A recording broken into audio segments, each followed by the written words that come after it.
And we are live Wednesday night with those guys. How are you doing? I'm good, man. What's up? What's up? What's up? And welcome to Wednesday nights with those guys, everyone. Well, What's going on, man? We just got our first nice day after day. the heat wave, and yo, I see what you're saying about the chat room being shrunk down. They made more changes to this.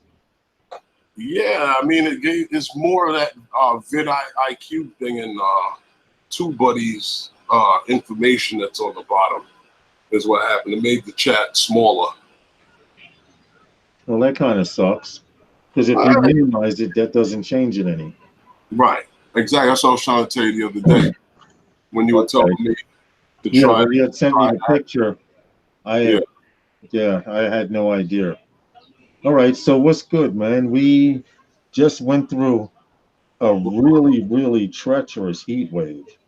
And I'm not gonna lie, I went out early in the morning, like 5, 6, and said it's starting to get hot now, and cut the AC on. And the next time I came back out, it was about 3 p.m. and it was so bad. You didn't see no animals, you didn't see no birds flying, no cats, no dogs. Yeah. Hey, Jay Santiago, and who's that? Jerry Freeman. How you doing, guys? What's up, guys? And welcome to Wednesday nights with those guys. Jay Santiago, what's good, man? And Jerry Freeman, I've never seen you here. I'm not familiar with you, but I'm gonna go check out your channel and show you some support anyway. And okay, he has a DJI Spark from what I see. Fellow drone head, you get support for that. You also get support if you're not a drone pilot. So don't let me say the wrong thing. Jerry, I stopped by to check out your channel a little bit there. Jay says he's doing well. You get to do any flying, Jay Santiago? I know Curtis Dart is at work. He may be listening in the background. And I wanted to ask you a question, Herman. Yes. You saw the Ken Heron FT Aviator. You saw the Ken Heron FT Aviator video, correct? Yes, I did. Now, this is in no way. Hey, what's up, Night Train FPV? What's good, bro? Barry P. How are you? He just ordered the MP2 Pro, Jerry Freeman. Well, anyway, getting back to Ken Heron's video on the FT Aviator, I'm going to be honest. If you put a clown in a suit, it's still a clown. Okay. I love Ken Heron. I have nothing against Ken Heron. Hey, what's up, Ken FPV? Kev FPV? Rick Halbert, how are you? The point I'm trying to make is, how are you doing? Ken Heron is not the best at doing reviews. He's the best at being funny and giving drone news in a funny, satirical way. Okay, but when he started out the video, hold on, I'm gonna use my Osmo as an example here. My Osmo here, hold on. When he started out with it and said, hey, it looks like a foot. Ka-kloop, ka-kloop. I said, oh, here we go. and I right there would let me know that he wasn't going to do this review seriously. So I maybe I'm biased because I know Scott Parazinski personally, and I know Curtis Dart and a few other guys personally. I just didn't think he was too nice when he was doing the interview. I mean, during the review. Well, I think you got exactly what they expected from you. What's up, Rod Piker from the UK? Hey, Rick, how's it going, man? I saw that video, man. That was a beautiful gift you got for you and your mother. It couldn't happen for a nicer person, man. Thanks for all the support you've given me. But like I was saying, with that, they expected that from Ken Heron. That's why Ken Heron was asked to review it. The thing that I saw in the video that, that some people might say, oh, maybe he should have tried to hook this thing up before doing the video. And if this is a problem that he had on camera, why wouldn't it be a problem that he had when he was trying to hook it up? True, because he may have tried it 4 or 5 Now, times and said, "Okay, I exactly. got it." Right. So I think that is something that is a good review, and is a good thing for people to see that it had that problem. But then again, like he said, it may just be this one that I have. Now you had brought up something, and I had mentioned that he did mention that it was a loner, Well, and he mentioned it at the beginning. I didn't catch that part, but Yeah, he mentioned it at the beginning of the video that that maybe the reason that this is happening is because this is a loner. right. But I still agree. Maybe he should have stayed off camera and recorded it even off camera. You know how you do. You always get more footage than you need. I understand that, but I think what was, like I said, the fact that it did have those problems connecting was good to know. You know what I mean? If it had he done that right, and it came right out, and he came out there and did the video and it connected and everything was fine, you'd have been like, oh, that's just another one of those reviews. That's true. That's He true. got that. He got the controller for free, so he just did another one of those reviews, and then you buy it and you're like, oh, see, they didn't show me this in the review, but it's good that it did happen, and now they can go back to the drawing board on it. Tomorrow, Scott's supposed to be on the show. Yeah, and I hope Scott does bring that issue up because after Ken put that video out, and also I wasn't happy with the way he titled it because then it made it look like he was targeting the FT Aviator in the same sense that he says, "Watch this before you buy," and we know people here in New York that title their videos like that. Okay, Right, but it's for supposed clickbait. to get your attention. Right, it's called clickbait. I'm just not. I'm just not. Maybe I'm not large enough to be cool with clickbait. It's that's what you guys do. They try to get you to get to watching that video. Everybody does it. Well, maybe I'm not large enough to do it yet. Everybody. Everybody. I don't know. I don't know what you're talking about. Okay.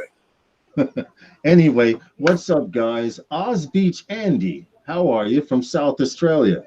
Hey, 6:30 in the morning, Thursday morning there. Good day, mate.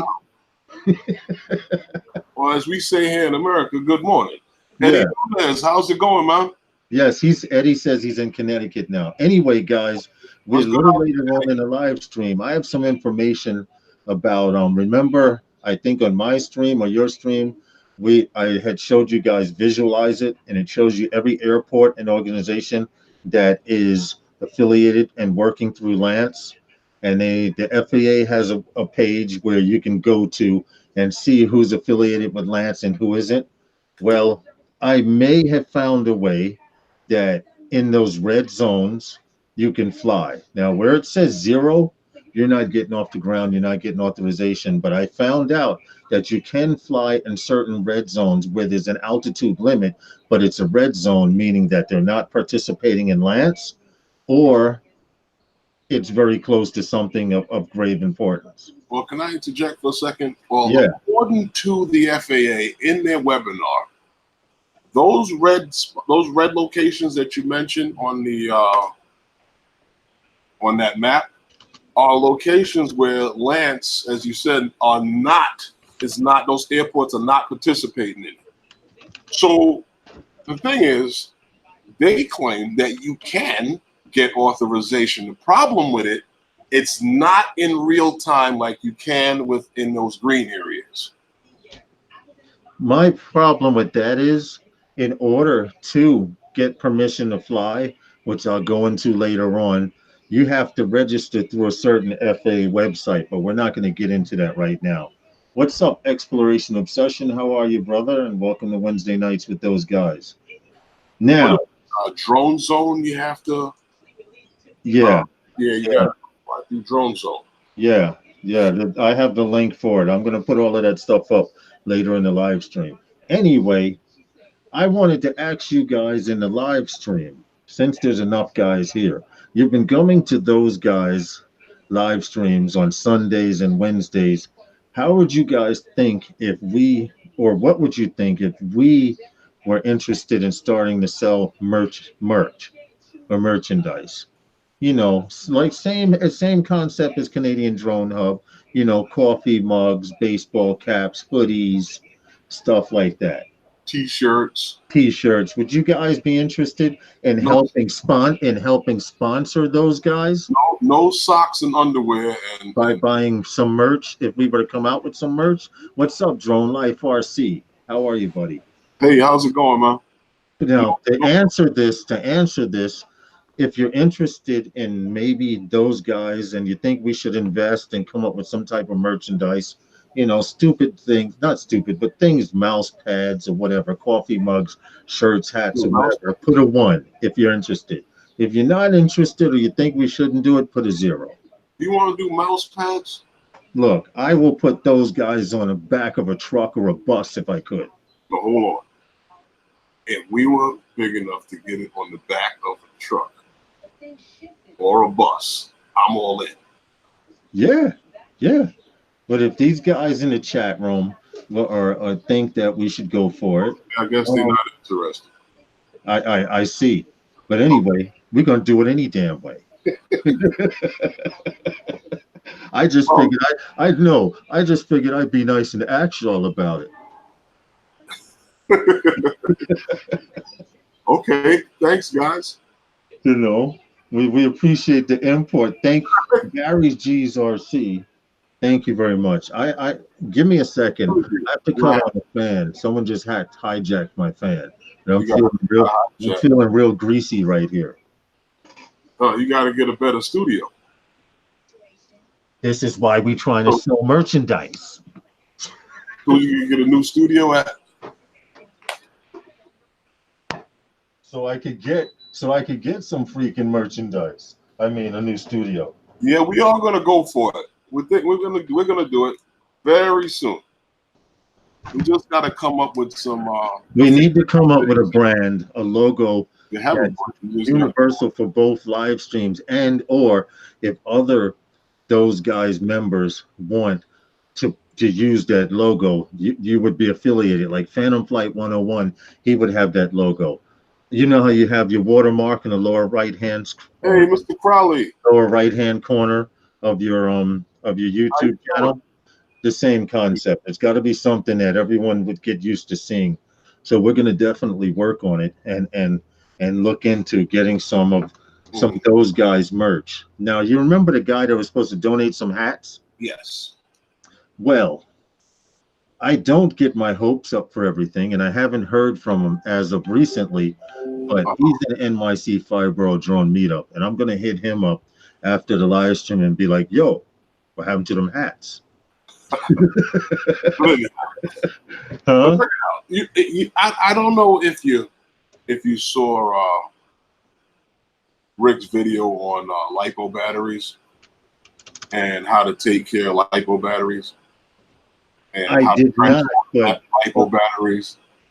Apparently, I did not. But apparently, you did. And now he's on this Save the Earth thing with LiPo batteries. On the side of LiPo batteries and how LiPo batteries work. Well, a lot of it I knew already. The other thing that I didn't know was some of the mistakes that we commonly make, thinking that we're doing the right thing. Right. And he mentioned something someone else had mentioned it once when they talked about LiPo batteries, was go look up LiPo battery fires. And I did that. I looked up a LiPo battery fire and I went straight to Amazon. I mean, one of these little bags to put the LiPo batteries in it. And I'm going to put them in there when I'm going to charge them, because I've showed you a couple of my Phantom batteries that I've changed all of my batteries since I bought the drone. Oh, yeah. And because either due to swelling or excessive swelling. Yeah, I have a battery. I actually wrote on it and I call it Fat Boy. I have one right now that's like, oh my goodness. is ready to give birth, and I need to get them out of my house and get them over to Best Buy and let them deal with it. Yeah, I still have this one here, even though Hadley was like, "Yo, You throw it in the water. Yeah, throw it in water." I just want to take it and compromise the bag and just watch it burn in the sun. look at this. Look, I don't know if you can see it or not, but look at the belly. And you haven't flown with wow. Hold it back up. The plastic on your left, on the outside there, you could see a little bellow. Yeah. On it. Yeah, that's critical. I don't know. I ordered this thing here from Amazon, and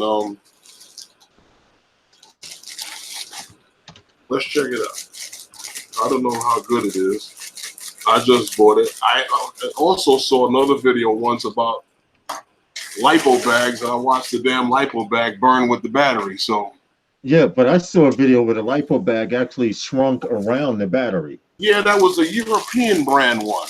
Oh, that's probably the same video. Did you see the ones the regular lipo batteries just burn and crumble and burn with the battery? yeah.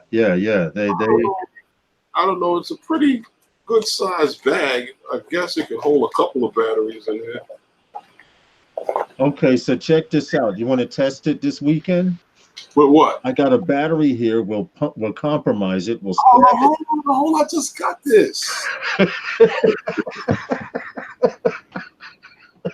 It doesn't say reusable bag. It says.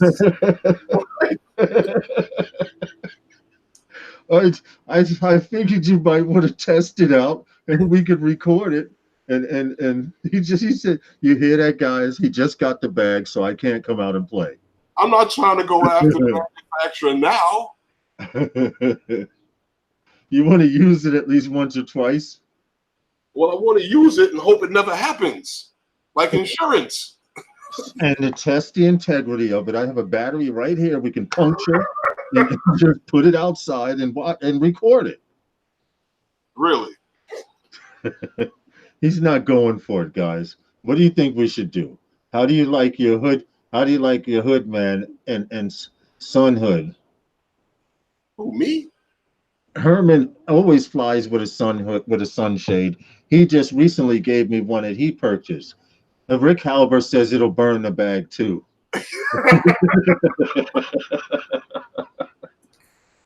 Rick, I'm quite sure that I don't know. I'm just hoping that if anything, God forbid, it's got a handle and I can get it outside before it burn up the house.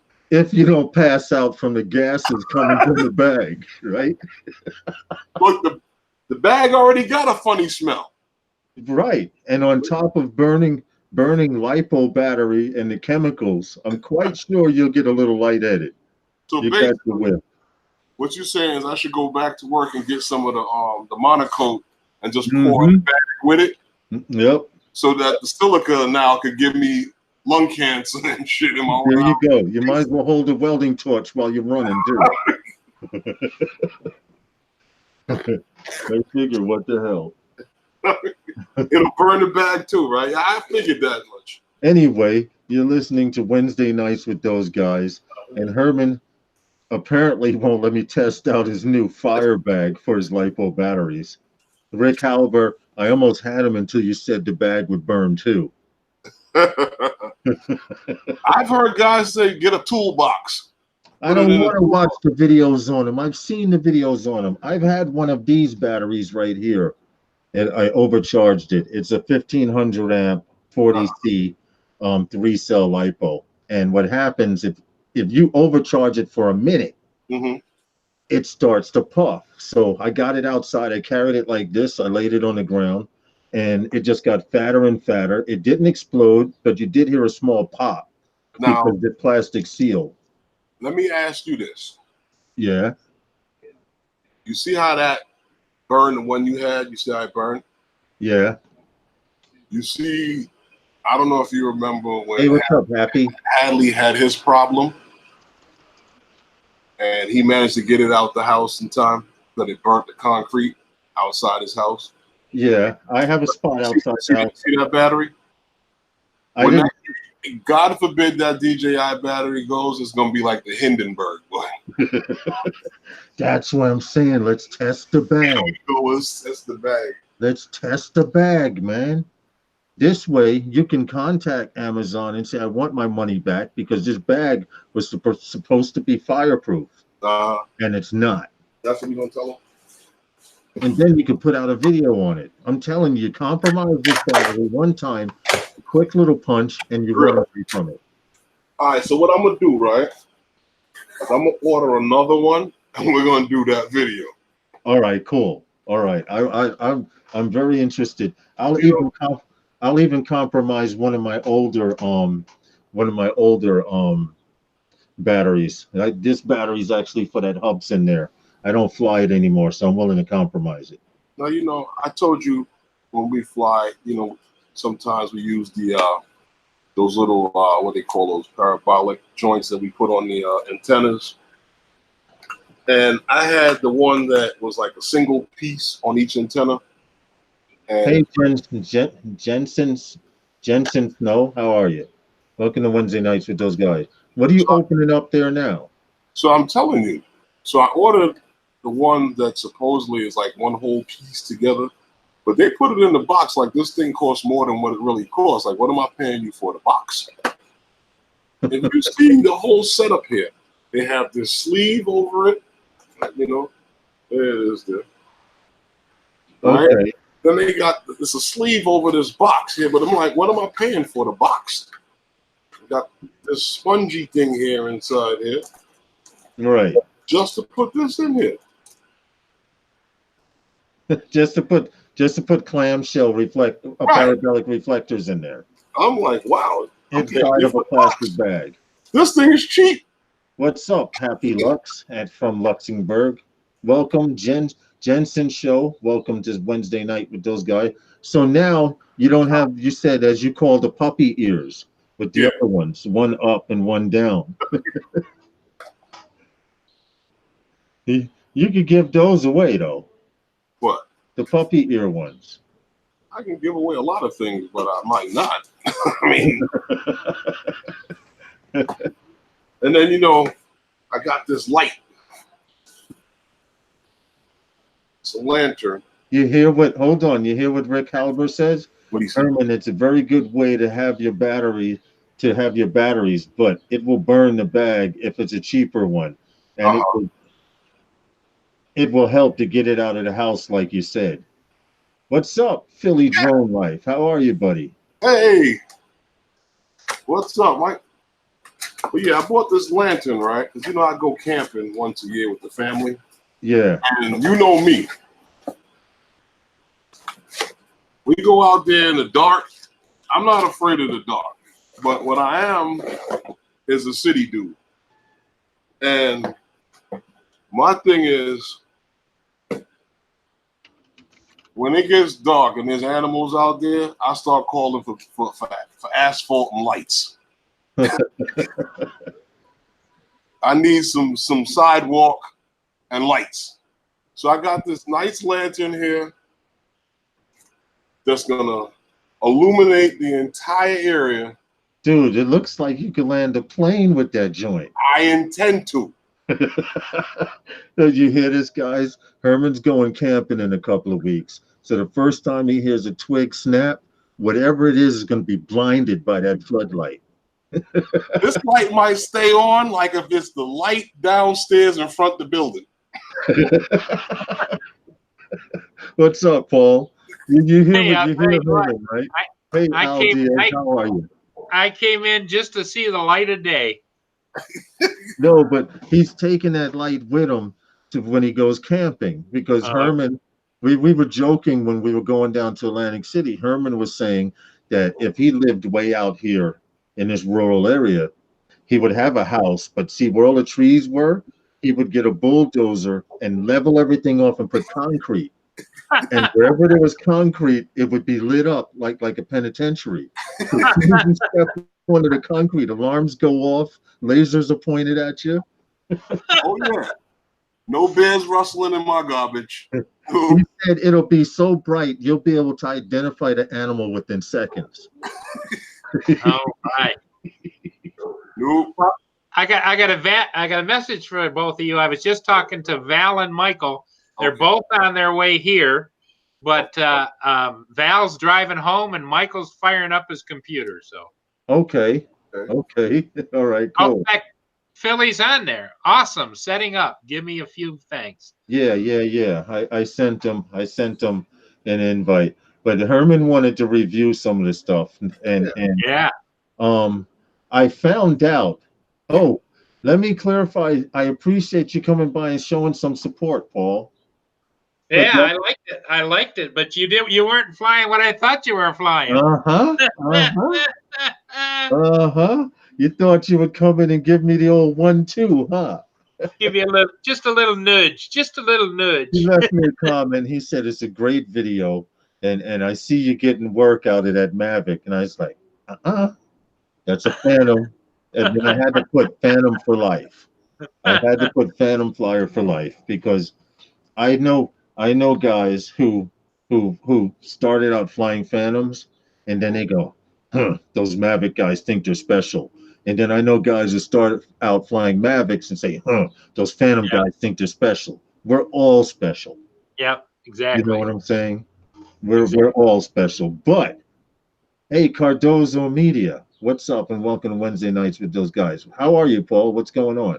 Well, I flew a couple of ships this morning, and then I got involved in a whole bunch of other stuff, and I just got the one ship video done, and I haven't uploaded it to YouTube yet. And I looked up at the clock, and it says it's 5 o'clock, for crying out loud. Hey, Cardozo Media, thanks for stopping in. Val called me on her way home, and I says, Val, you know what day it is? She says, "Oh crap! I'm out. Tell him I'm on my way home." Well, she's got a long way to drive. She rented a car. She's going to drive all the way from where you are. You're in Michigan, correct? Yeah, no. She's already flew back home, and she went to her regular job today. So she said, when she hung up from me, she says, "I'm about 10 or 15 minutes from home. Tell him I'll be there. I'll be there." Okay, all right, that's cool. No, I appreciate. I'm just acknowledging you, Cardozo Media, because we appreciate any and everyone who comes to our live streams. Yep. I mean, right now, until we get to the point where it's moving so fast, we have to put it on slow mode. So I try my best to acknowledge any and everyone who comes in. At least it's just the proper way to do it. We're no stinking Casey Neistat over here. Which, by the way, us Americans are very, very happy because Herman, I don't know if Herman gave me this information, but Casey Neistat is leaving New York. He is? He's leaving New York. I don't know where he's going. I believe he moved to California. Yes. I'm not sure. I don't know where he's going, but he's finally left New York. He would fit in out there. Stop giving New York a bad name. He would fit in out there. You know, so Brendan O'Connor, how are you? And welcome to Wednesday Nights with those guys. Anyway, Paul, you remember on one of the live streams, either mine or Herman, I brought up that Visualize It map, right? Yeah. Well, since LAANC is into effect, LAANC has been in effect actually a few days before the 23rd. Like the first of the month, first of the week, yeah. And I found that out here. Okay, Herman helped me with an issue I was having, but I found out LAANC is working. Now, I also found out that the red zones that have height restrictions, there is a way to get permission to fly in them as a recreational flyer or as a 107 licensed pilot, and to apply for a waiver. Well, Paul already knows. He's 107. So then why you got me here explaining all of this, man? Oh, you're explaining it to the people. Oh, no. There's other people learning as Lawrence is talking. I'm all with that.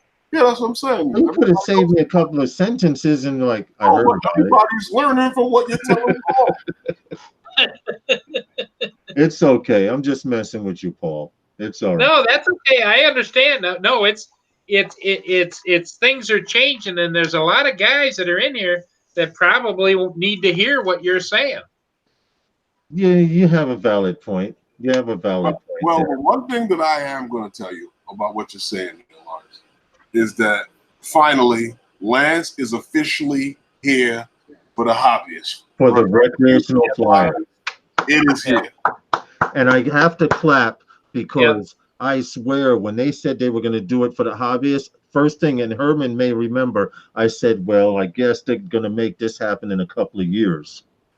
Well, I wouldn't have been surprised at that. But there are some differences between LAANC for the recreational flyer and LAANC for the 107 flyer. Yeah. Right. And I have experienced some significant differences. I've experienced it myself. Not only did I live by JFK International Airport. I'll probably pull it up on map later. But where if you're flying as a recreational pilot within a no-fly zone area with the ceiling restriction, or in a LAANC registered area, the actual map, instead of being blue for the airport or red for the warning, actually is yellow. Yep. So I need to find somebody with a 107 and look at their screen and see, is that clear or not? Hey, Michael. You. What's good? He muted, unmuted. Just make sure you mute the live stream. He's looking around. No, we can't hear you, Michael. No, you gotta learn sign language. Turn your microphone on. We can't hear you. Say something, Mike. I thought I heard you mumble. Can you hear me now? We can hear you now. You can? I can't hear you. You sound like that Verizon dude. Damn it. F5. F5. Michael, go over there and click on and adjust your speakers. I'm listening to the phone, so I can hear you on the phone. But there would be a delay on the phone. There's actually a 4 to 5 second delay on the phone. Yeah. Go to the Damn it! And this was from the Zoom. Yeah, go to the speaker setting. Sorry. Oh yeah, we're on Hangouts, dude. I'm always a freaking problem. That's all right. We'll get it figured out. I'm always a problem, guys. This sucks. I am so sorry. Don't worry about it. You're in Hangouts. Okay, you have the Hangouts window open, right? Click on that Hangouts window and see if anything's muted. I don't know where to go. Okay, look down in the lower. Look down. Just ignore me for a little. Let me work on this. Just ignore me. Pretend I'm not here. There's a delay, but look down at the bottom of your screen where phone is, and move the mouse over it. You will see that there are two windows. One of those windows is actually your Google Hangouts window in real time.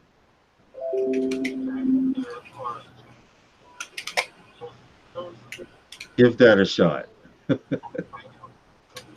What's up, Roger? Roger, you're probably walking around in your underwear again now that Val's gone, right?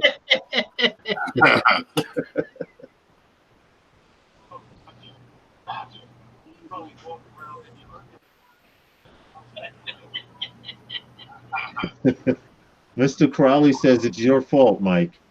What happened? He cannot hear us for some reason. Mike, try hitting F5. It'll refresh your window.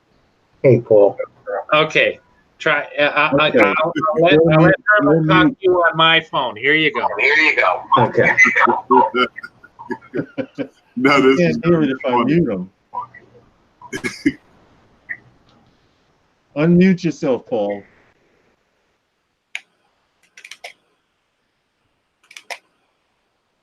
Yes, you are muted. I muted you. There you go. It's gone. Okay.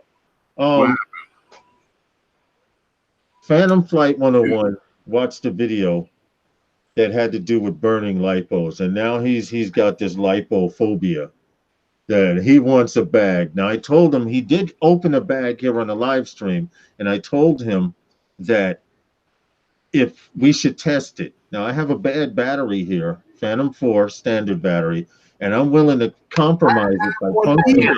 Can you hear me? Can you hear me now? Yes, we Can you hear me now? You just can't hear us. Yeah, I can't hear you. Tell them to close out the whole thing and open Hangout. Try pressing F5 at the top of your keyboard. Still got to mute the whole YouTube chat, but How about if I'm unplugged? Try pressing F5 on the keyboard, dude. That might work.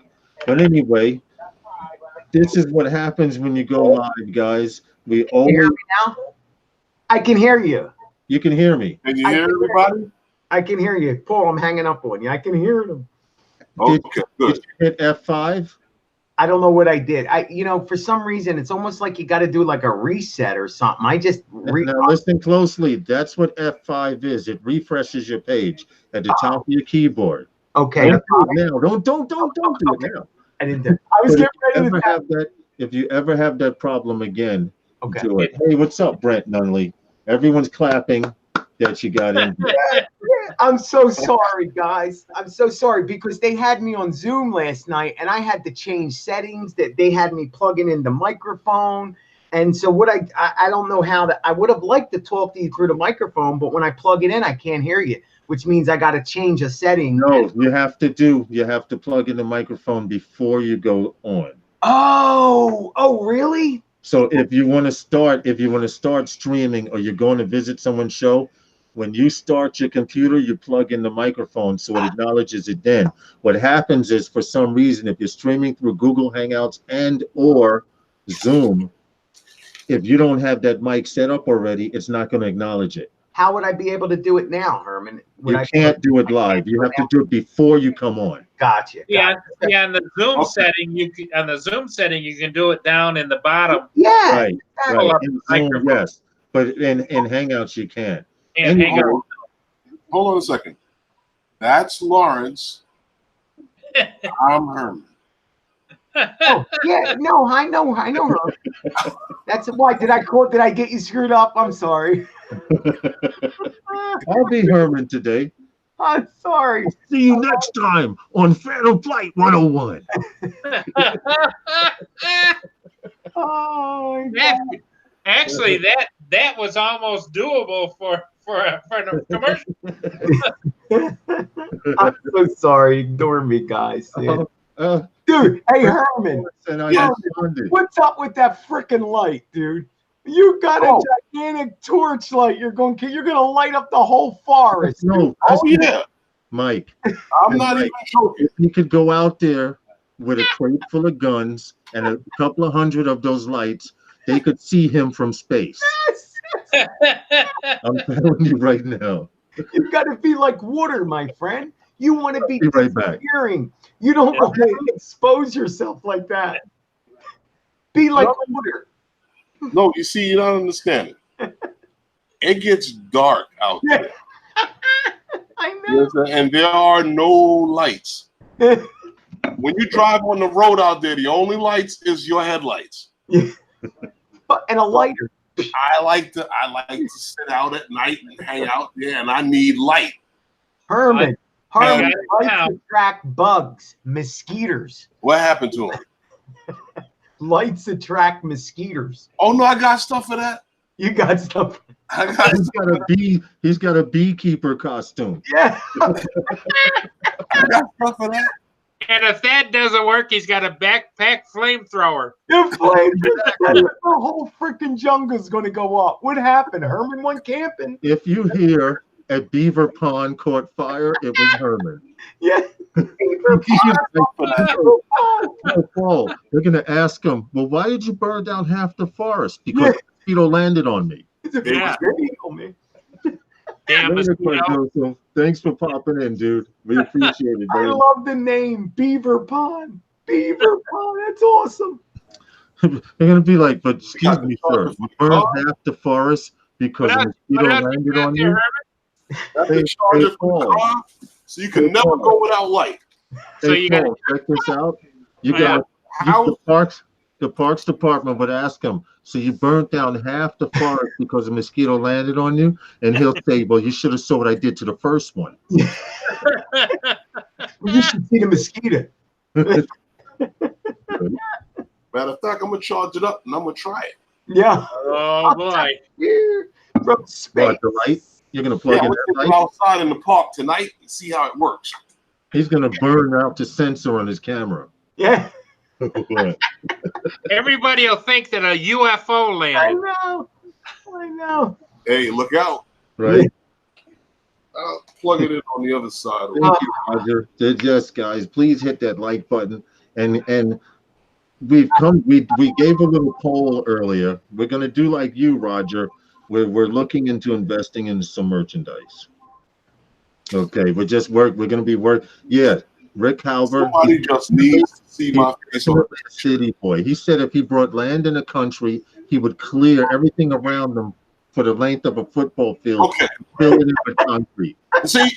Well, here's the thing. Me too. Why did I tell you? Anybody saw the new movie Pet Cemetery? I saw the old one. I saw the new one that came out. Anybody see that movie? Did you see it, Paul? Are you guys familiar with that movie, Pet I Cemetery? haven't seen it. No, I haven't seen it. Okay. Well, there's a lot of drone shots in that movie. A lot of drone shots. But some doctor purchased some property. And on this property, there's like a whole bunch of woods behind the house and stuff like that. This goes for, I guess, miles or whatever. I don't know. But on this property, there's a pet cemetery. Yeah. And when you bury anything in it, it seems to come back with an attitude. Right. Right. A little evil. Yeah, and a little evil. So I've said to myself, I'm like, what meathead buys property with a pet cemetery on it, and he knows that there's animals being buried in this thing, and he leaves it there. Now, after having what first started happening to when they buried the cat in there, and the cat came back all freaked out and stuff like that. And I said to myself, okay, you had the money to buy all that property. That means you got some money. Right. I'm calling in 1-800 bulldoze and cement, and they're gonna bulldoze that thing clean back, cement that thing up completely, and the lights are going up. I'm sorry, any funny animal coming in here other than a dog or a normal cat is getting murked. Yeah, but the only thing is, Herman, the souls of all those dead animals is going to haunt you for the rest of your life. As long as they can't come in my yard, Yeah, I don't. What's up, Mike Rose? they got to get me at work. That's why he would cement it over. Well, hey, Michael, you missed the part about Herman's plan is to get 100 acres and cement the whole thing. Yeah, but I understand that. I don't think that that's weird. Hey, Val. I like that. I like that. Hey, Val. No, Hey, come Val. Muted, unmuted. Yeah, Val, the world traveler. What's that sound? No, I couldn't live in the country. Like, what's that noise over there? That gunfire? What's that? You know, animal must have wandered on the Herman's property. And you start hearing that banjo music No, hey, going on. Paul, you missed it. All the guns on banjos. Hey, Paul, you missed it. Herman said, and you'd be in town a few miles away and you see a mushroom cloud in the distance. It's Herman shooting rabbits.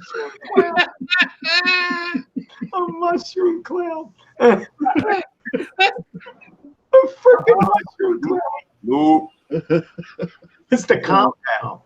I don't see how people do it. I work with guys and tell me like, this one guy I worked with, nice guy. He comes up, yo, check this video. Look at this video. I was like, what is it? He goes, I got up this morning and there was a bear under my porch. I was like, the only flash he would have been seeing was muzzle flash. Hell, are you kidding me? You took pictures? The bears would have been, stay away from that place, man. Listen, after Herman get done pouring concrete, all the animals are like, don't go over there. He ain't, That man over there, he's crazy. No, don't go Why there. does that bear step 1 foot on the property? Stay away from the light. Lights come on. The drone flies overhead. Video everything of this cat. Hey, Val, if you don't know what Herman's talking about, we were actually mentioning him living out in the wilderness. He's going camping. Oh, no. Person, and he doesn't like animals. Well, it's not he doesn't like animals. I He love doesn't like wild animals. He doesn't like I love wild animals as long as I could cut on the TV and watch the guy in the Jeep rolling by as he's videoing it. I'm good. It's not around him. Show him the light. Show him the night light you bought. Yeah, look what he brought, Val. He brought this light. He can land a plane with this light, Val. You see it? Nope. You don't see It's it? small. There we go. Yeah. Wow. There it is, right there, Val. You can see it? There it goes. Yeah, I do. Oh my God. Val, each one of those is an LED with a magnifying glass on top of it. Oh. He can land a plane with those lights. Oh my Yep. God. What are you It's- doing? It's good for 5 miles. You got to see the video. The guy lit up Hey, the Rick whole Albert. area. What happened, Herman? The guy in the video that I saw for it, the guy lit up the whole area with it. So many upset people. Hey, Roger. So many upset people at the camping. Yes. Not my fault. Oh no, Yeah. they're not invited. don't This is be your his own fault. private. Down there. This is his own private site. Hey, Lynn, Ann, how are you? Welcome to Wednesday night with those guys. Hello, Lynn. Listen. How you doing? They like you. They like you, Herman, for dinner. Who? Mike Roach says the animals. Right. Oh, no. Hey, I'm good. Lynn. That's what the light's for. Hey, Sean. I'm telling you, every time the ranger looks over in that direction and sees a mushroom cloud, oh, it's okay. It's just Herman. No, let me tell you, I've gone camping a few times. I was even in the Boy Scouts. I've done all of that for years. But what I'm saying to you is that I've seen a couple of incidents and a couple of things have happened, and I just rather have my light. Chris. I like to sit out at night at the campsite Are and you Now, bringing a refrigerator? keep in mind, he's only going for a few days, but the battery life is 16 hours. Oh, so he's spending some time in the dark. oh no, I don't have 16 hours of darkness. Oh my I'm gonna goodness. sleep. Are you bringing a generator, Herman? A generator for things cool? Generator, yep. He is? I That's got a city boy. the truck right there. Just sleep in the truck. And when he parks, his truck is the only one faced towards the road. Yeah. Why would you face your truck away from the road? Aren't you driving on the road? To get out, a quick getaway. No, like I said, I've gone a few times, and I've gone when I was in the Boy Scouts as a little kid. So it's not a big deal to go camping. It's just that at night I like to sit out at night, and I need light. And I notice it gets very dark. Fire, Herman, fire. Man, Bombs and fire. that's dangerous because now you got to make sure you keep it going, Yeah. and then you got to make sure it's out. But the light, once I'm going, I'm turning the light out and I'm good. Hey, what you do, Herman, is you buy yourself about 5 cases of road flares, and that's what you use for a big fire. You just put them out there. Do not listen to Paul. Yeah. Yeah. Do not listen to Paul. Paul can get you banned from that park. Find the Or you'll never be able to go back to the park again. No beaver will ever be able to focus at nighttime again. Burn their retinas off. Beaver Lake will never be the same. Hey, did you see what Mr. Crawley put? He said if you went camping and got drunk and woke up with your pants down and couldn't remember anything, would you tell anyone? That's a whole totally different thing. That ain't gonna happen when you got that light. That's right. He said, With yeah, that light, that it light. lights the whole area, He is right there. sneak up on you. Can you imagine, Herman, hear a twig and that light just blinds whatever's in that area? Yep. Yeah. Well, you know what happened one day? that day I shot that video out there. Yeah. I was coming back. I'm walking down the road, walking, and I hear something rustling. This bee, the friggin' deer ran right past, cross in front of me. I'm like, okay, I'll see you later. See, I'm not cool with that. I'm not cool with that because when we were driving down to Atlantic City, you see deer signs all the time. And for some strange reason, when you see deer on the side of the road, they always want to get to the other side where the fresh grass is growing. I never understand why the deer tries to beat the car. But they play chicken on this particular road. They play chicken. Now, you could be a half a mile away and you see the deer on the road. He's like, yeah, car's coming down the road. Let him get a little closer, now. And he try to run right in front of you. and either you hit the deer or wind up swerving. And they often think they can jump over the car. Yeah. Take their legs out. Oh, sometimes they can. I've seen it happen. So what's up, Val? You look a little tired. I am tired. I slept for a long time, I thought, last night. I heard you're the proud owner of Phantom Power. Woo! Yes, Phantom. So now I'm officially one of those guys with my Phantom. Uh-oh. Look out. See. That Paul isn't. Mike Rose says they play chicken with the cars because they're stupid. Stupid. So, hey guys, can you hear me? Yes. No. So just okay. So you can hear me. So here's what I did, Lawrence. I just figured it out while you were doing it. So I just plugged my microphone in. I didn't tell you just because I didn't want you speaking. But what I did was I plugged, and I see Valerie set something off in my head. That because she told me yesterday to go into the speaker thing on Zoom and you got to pick real tech high definition. So I plugged in my freaking speaker, my microphone, and I went into the computer settings for the sounds, and it was set on Yeti, and it doesn't need to be set on there. Since I'm using my speakers, I did what she told me to do in Zoom, and poof, I can hear. Now you're hearing me. I know. There you go, Val. You go, girl. Hey, anytime I can be of assistance, So Billy, it worked. She you didn't know. say anything, and it worked. And Hey, just Mike. to think, Mike, Yes, 6 sir. months ago, you would have never tried that. I would have. You're right. You're right. I would have never even attempted it. But I know. Oh, nice. How to fly. My Mr. Crowley says you just couldn't let it go, could you, Mike? No, I couldn't. He's so right. I couldn't. He's just like me. No, I slept in a tent when I went camping. Now, keep in mind, Herman did invite me to this event, but I already know I don't like camping. How could you So, not like Me, candy? if you think Herman's a city folk, Right. you haven't seen me in the campgrounds. Really? So I never Yeah. went camping, but I was a Boy Scout. Dude. For Yeah, me some too. reason- I loved being a Boy Scout. Listen, for some Barry. reason, Anything. Yes, Val. Actually, this is a drone channel that talks about phantoms, Barry. So thank you for bringing up my phantom video that you're watching. I don't think I've got a comment from Novice yet, but that's okay because not everyone does that. But what I happened? appreciate you looking at my video. How did Paul get muted? I still didn't He watch it. muted himself. He's on the phone, I think. Val probably. Thank you, muted him. Barry. Hey, Val.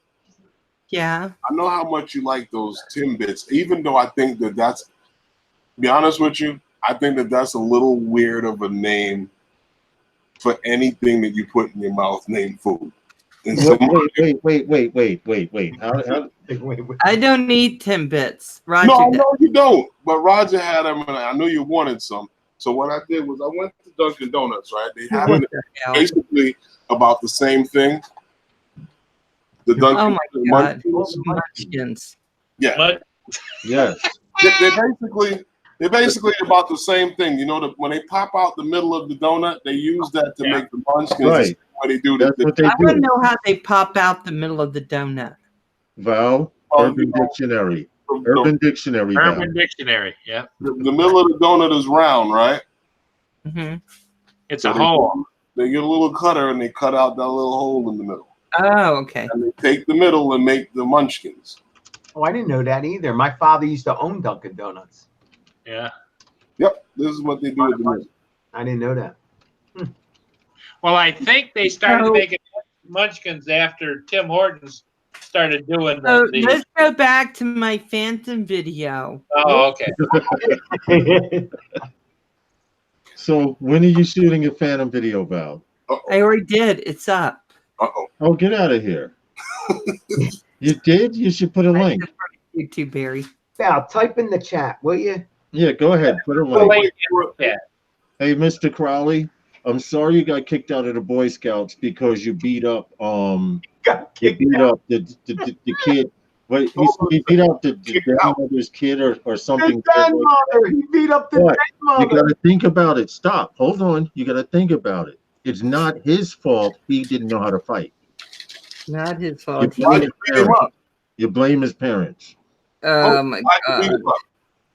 Plain and simple. You blame his parents. Well, why do you beat him up? Because I'm gonna tell you right now. You know how I learned how to fight? Some kids were bothering me one day, and in front of my building, my mother looked out the window and said, "If you don't beat his ass when you come upstairs, I'm gonna beat yours." So I beat his ass. Oh, now that's cool. That's cool, man. To have that kind of support behind Well, you you. know what, Mike? That's how I was raised. My father was telling me, said, "I don't expect you to do every Hey, fight, and I don't want you to go out there and pick fights. Right. If somebody brings a fight to you, you better stand your ground and fight. I don't care if you get beat, but don't let them whoop your ass." That's awesome, man. I see now. I always wondered that. I was raised with all women in the house, so obviously women don't want to fight. So they would tell me, "Ignore it, ignore it." Well, I was a fat guy. I got tortured. What do you mean, ignore it? Enough's enough. So finally, the older head broke him enough where I lost it. I kicked his butt, and they never left. They left me alone from that point on. So I didn't have to get in a lot of fights. Sometimes that's what it takes. I Yeah. can tell you a joke about that, Mike. Yeah. okay, excuse me. I'll be right back. My mother never liked the idea of me fighting as a kid.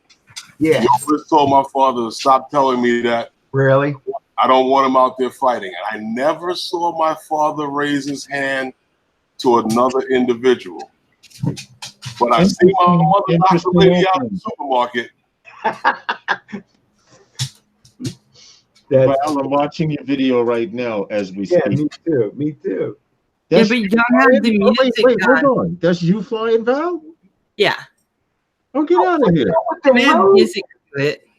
I'm jealous. Hold on. I'll share it. I will. Yeah, I there you I go. will share it. Sorry, I was Now, getting a little loud there. the beginning of your Hold freaking on a video is second. awesome. Hold on a second, you. guys. Right All right, here, I'm gonna me, wait. I'll wait this. share entire screen. And the reason I'm actually talking over it is, hold on, she had this nice little intro and everything. Yes, look at how cool that looks. I was like, wait a minute. She did her thing there. Yes. Oh man, is that awesome? And dedicated to Furball Kim, FPV. That's her boyfriend. Cut it out, guys. Cut it out. Yeah. Is this your first time flying a Phantom? Yes. Yes. Now That, you know, remember you interviewed me and you was like, how do your videos so smooth? Dude. Now you see why and how this is possible. yeah, Okay, because I this see is Kim what on the side. this is the one I'm Showing going to you be what to sending do. my dad. So keep it on yours. Lawrence, keep it steady on yours. It keeps changing. When we Yeah, you Changing. gotta lock it on. Oh, I had to lock it. I didn't lock it. Hold on one second. I'm so sorry about that. If I keep it on mine. Yeah. Here Oh, you- wait a minute. Is that it now? Let me see. Is that better? There, that's awesome. Thank you. Okay, here we No, go. now Here it's we go. changing again. Oh, you didn't have to start over. Go ahead and pull it forward a little. It's still changing. On All mine. right about there. Yeah. Okay, so you guys, hey, you get a like number 30 from me. Thank you. And Val, I'm so happy you've become a Phantom owner amongst the world of all these Mavic lovers. I am so happy And to I'm going have. to tell you something because we were going to have a topic tonight on Mavic owners not having ADDI mode. Your Phantom has ADDI mode. And you know What is that? ADDI mode is attitude mode, which means if you lose GPS, it goes into ADDI mode, and It you can flies still itself. right. You can gain control of it and fly yourself. Now the problem with Mavic drones are, with Mavics, they don't have an ADDI mode. But I found out there is a way you can hack your Mavic and put it in ADDI mode Yeah, of course there is. by Wow. just changing software. But Val, you weren't afraid to go that high with the drone or nothing, huh? Well, I gotta tell you, I told Kim, I go, oh my God, look That how was high I nice, went up. going panning sideways like that. That's Yeah, I thought it, And that's Roger's house right there in the lower right-hand corner. we got to fix her horizon. Yeah, that's a little tilted. You're correct. But that's okay. Yeah, your flying is amazing, Val. we tilted it, the camera down, I tilted down, the sun was just shining right into the lens. What were the settings? Do you remember? I think I was only 43 feet up. No. When I say the camera settings, Wow, because it's awesome. No, I very don't. clean. It is I don't clean as know. hell. You probably had it in auto, Lawrence, which is fine. It looks fabulous. Yeah, I it think does. actually Kim set them for me. So because he knows all that, I didn't know that. Val, I was just looking at your video. Okay. All right. I need to come back. Thank you. Only Val, because I'm gonna watch the video later. everybody in the chat, make sure you check out that video. Yeah. Yes. Thank Let me you, guys. unput this picture. Here we go. And if you're Yes, not, please go support Val. subscribed, This is Val, her first time subscribe fan to the owner. And congratulations, Val. Now, Thank my you. question is, our first flight. how come you didn't do this with the breeze you had? Because it wasn't breeze. What? It wasn't. Paul, be nice. Hey, Val, look what I got. Bacon. Oh, bacon's good. I didn't do everything with my breeze. I couldn't get it to do the smooth shots. I was always watching Kim's videos. In my videos when I was flying, I never looked like that. They were a little more choppy. I couldn't get anything Yes. really smooth. It may be because I was flying by myself. I didn't have anyone standing there with me going, okay, because at one point I hit the throttle Mm-hmm. and I hit the thing and it just started racing across the sky. Because I guess the fan would get up to 30 some miles an hour. I had no idea. They can cook. They can cook. Well, Yeah. breeze goes really, really slow, but it's not as smooth. Your breeze is a 2-axis gimbal too, so I don't think it would have been as smooth and as steady. Oh, let me Okay, look. that would There is make sense. no gimbal about this. Oh, there is no. Well, no wonder why the Phantom is It's so got much. stabilization. Yeah, that's There's why. nothing. Yeah, the camera's just all But- through the roof. The breeze was fun because it taught me to go forward and back, side to side, go around trees, go under ladders, have a little fun. Right. But it was different, and the Okay, picture well, would now- go out because of the Now Wi-Fi. what you need to do, Val, what you need to do now, get that you're an official Phantom owner, is start a drone wall. And that breeze would go real good right between those two pictures right there. That's the, I'm gonna send my breeze to my dad. He needs to keep getting the duck off his dock he has in his back. that'll scare them off. So Yeah. I'm gonna send it to him so he can go zzz, right into the geese. Well, not into them, That's enough. but Scaring them. maybe scatter them a Wednesday little. night with those guys does not express the same feelings that some of their panel members may express. I just want to put that disclaimer out there. Hey, Val, you know what? But they're Canadian geese. We do not chase or harm animals in the making of these videos. You know what's funny about that, Val? What?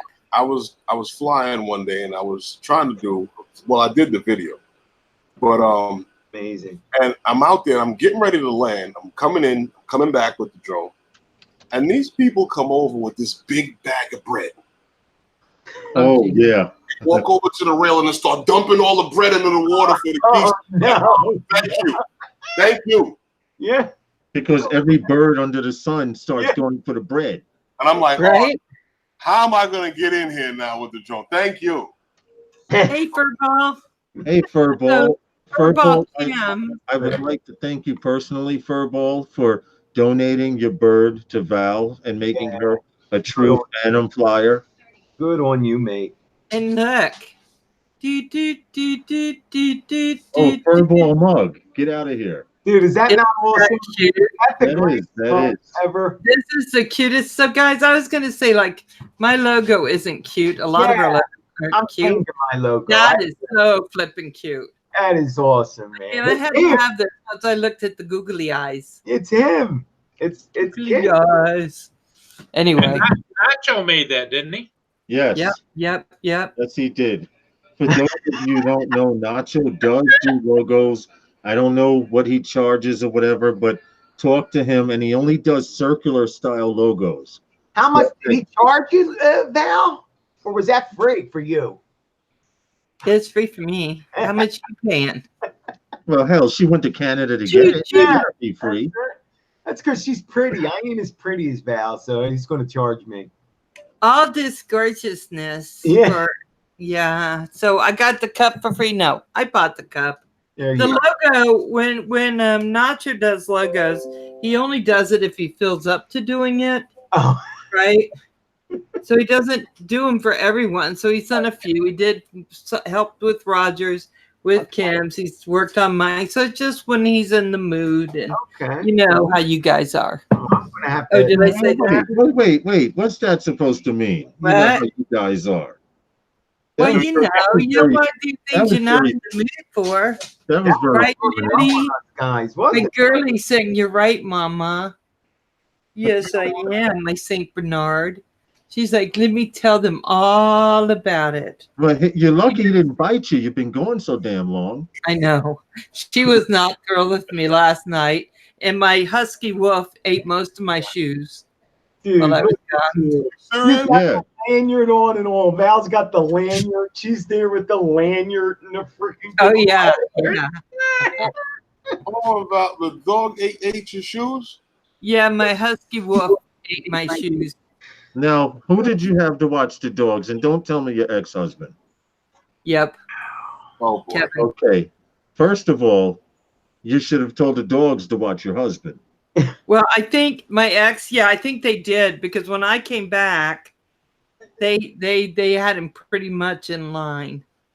They barked They had at him him locked in the now. bathroom, chewing at the door. He barked. Yeah, he's a awesome time here with the gang. Roger and I have videos. Oh yeah. Oh my God, guys. Okay, so Philly, Yep. Philly, Herman, Yeah. and Novice. You guys are going next year. You have to. Oh, Roger Palooza. I mean, I'm looking at the videos of them with all the guys under the tent and flying, and I just had tears in my eyes this morning. I mean, I miss them all so much. It was beyond perfect. Yeah, I watched Centroid's video. I watched yeah. I watched Furballs. Roger, you can't see them in the chat. I mean, on the Roger's having some kind of issue or something. What? Where did Val, Paul, and Philly go? Roger, press F5 at the top of your screen. F5. And that should refresh your window. It'll take him a few seconds to get that, but he can't see Philly, Val, and Paul for some That's reason. weird. 32 thumbs up from me, Val. and Paul's over Thank there you. Thank you, Philly. Well, I'm glad you had fun, Val, and I'm glad you made it back across the border. I know, but Mark did not have as good a time. What, coming It back across wasn't the border? actually my fault as much as people thought it was. It was. That's not what I heard. No, I just got nervous. See, we're going across the border, and this big Canadian guy with a flak suit on and everything else, he's like, so, and I just went, he doesn't have drugs. I just got nervous. You blurted that out, really? It was okay then. So what happened coming back into the States? I heard They were fine. They wanted to know what we had, and I said, I told I told, yeah, because I've worked in the courts and with law enforcement. So I told Mark just to let me handle going in. So we get up to the border, and I said, I'm just going to tell him we got a ton of drones in here and nothing else. Don't tell him we got all these drones in here. Why not? And so what's in here? Luggage. And I was like, we have a lot of, and then he elbowed me. Are you serious? He was mean. Wow. From what I hear, I heard you got yanked out the car with Centroid's story. Yeah. What happened coming back into the States through the Canadian border? I heard you Did you try to speak French? that you tried to speak. I told him, he said, who were you seeing? And of course, Centroid acts all French. Oh, I was seeing Le Poo, whatever that name. And then they go, so, and he looks at me and goes, and you were singing? I go, Roger Martin.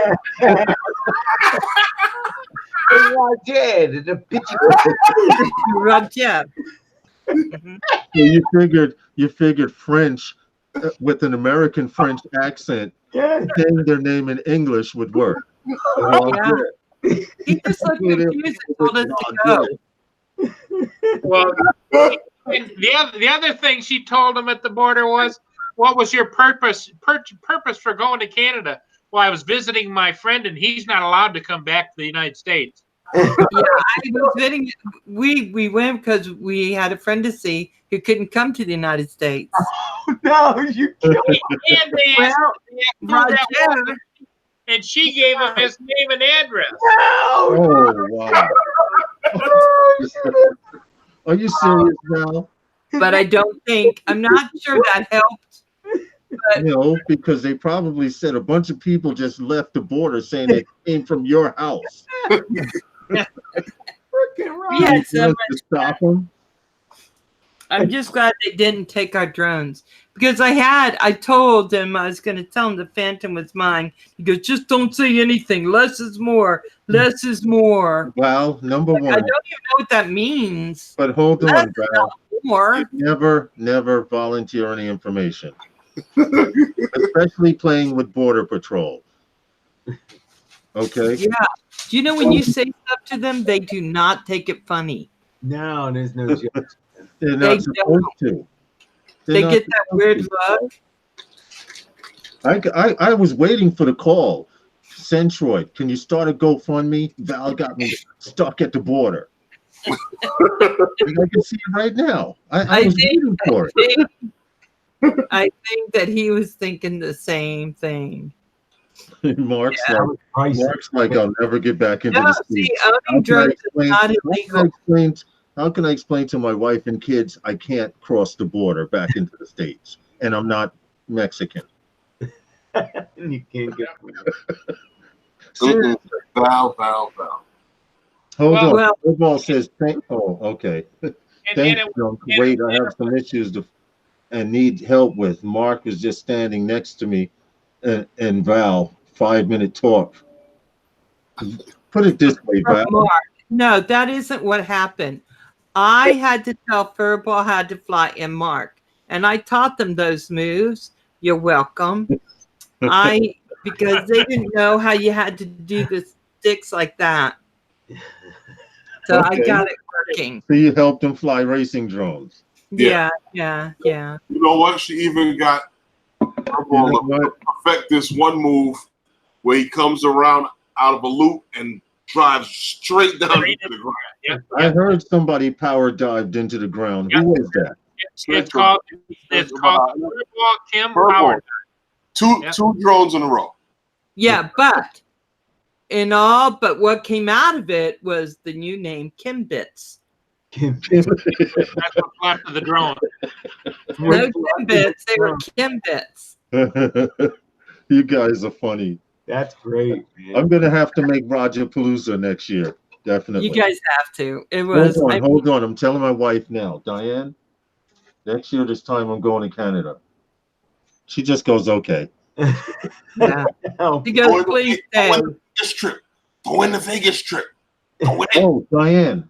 Diane, I was invited to go to Vegas next year. Can I go? She says okay now. I don't trust it. She said okay twice. Just throw it in. Throw it in. Just throw it in.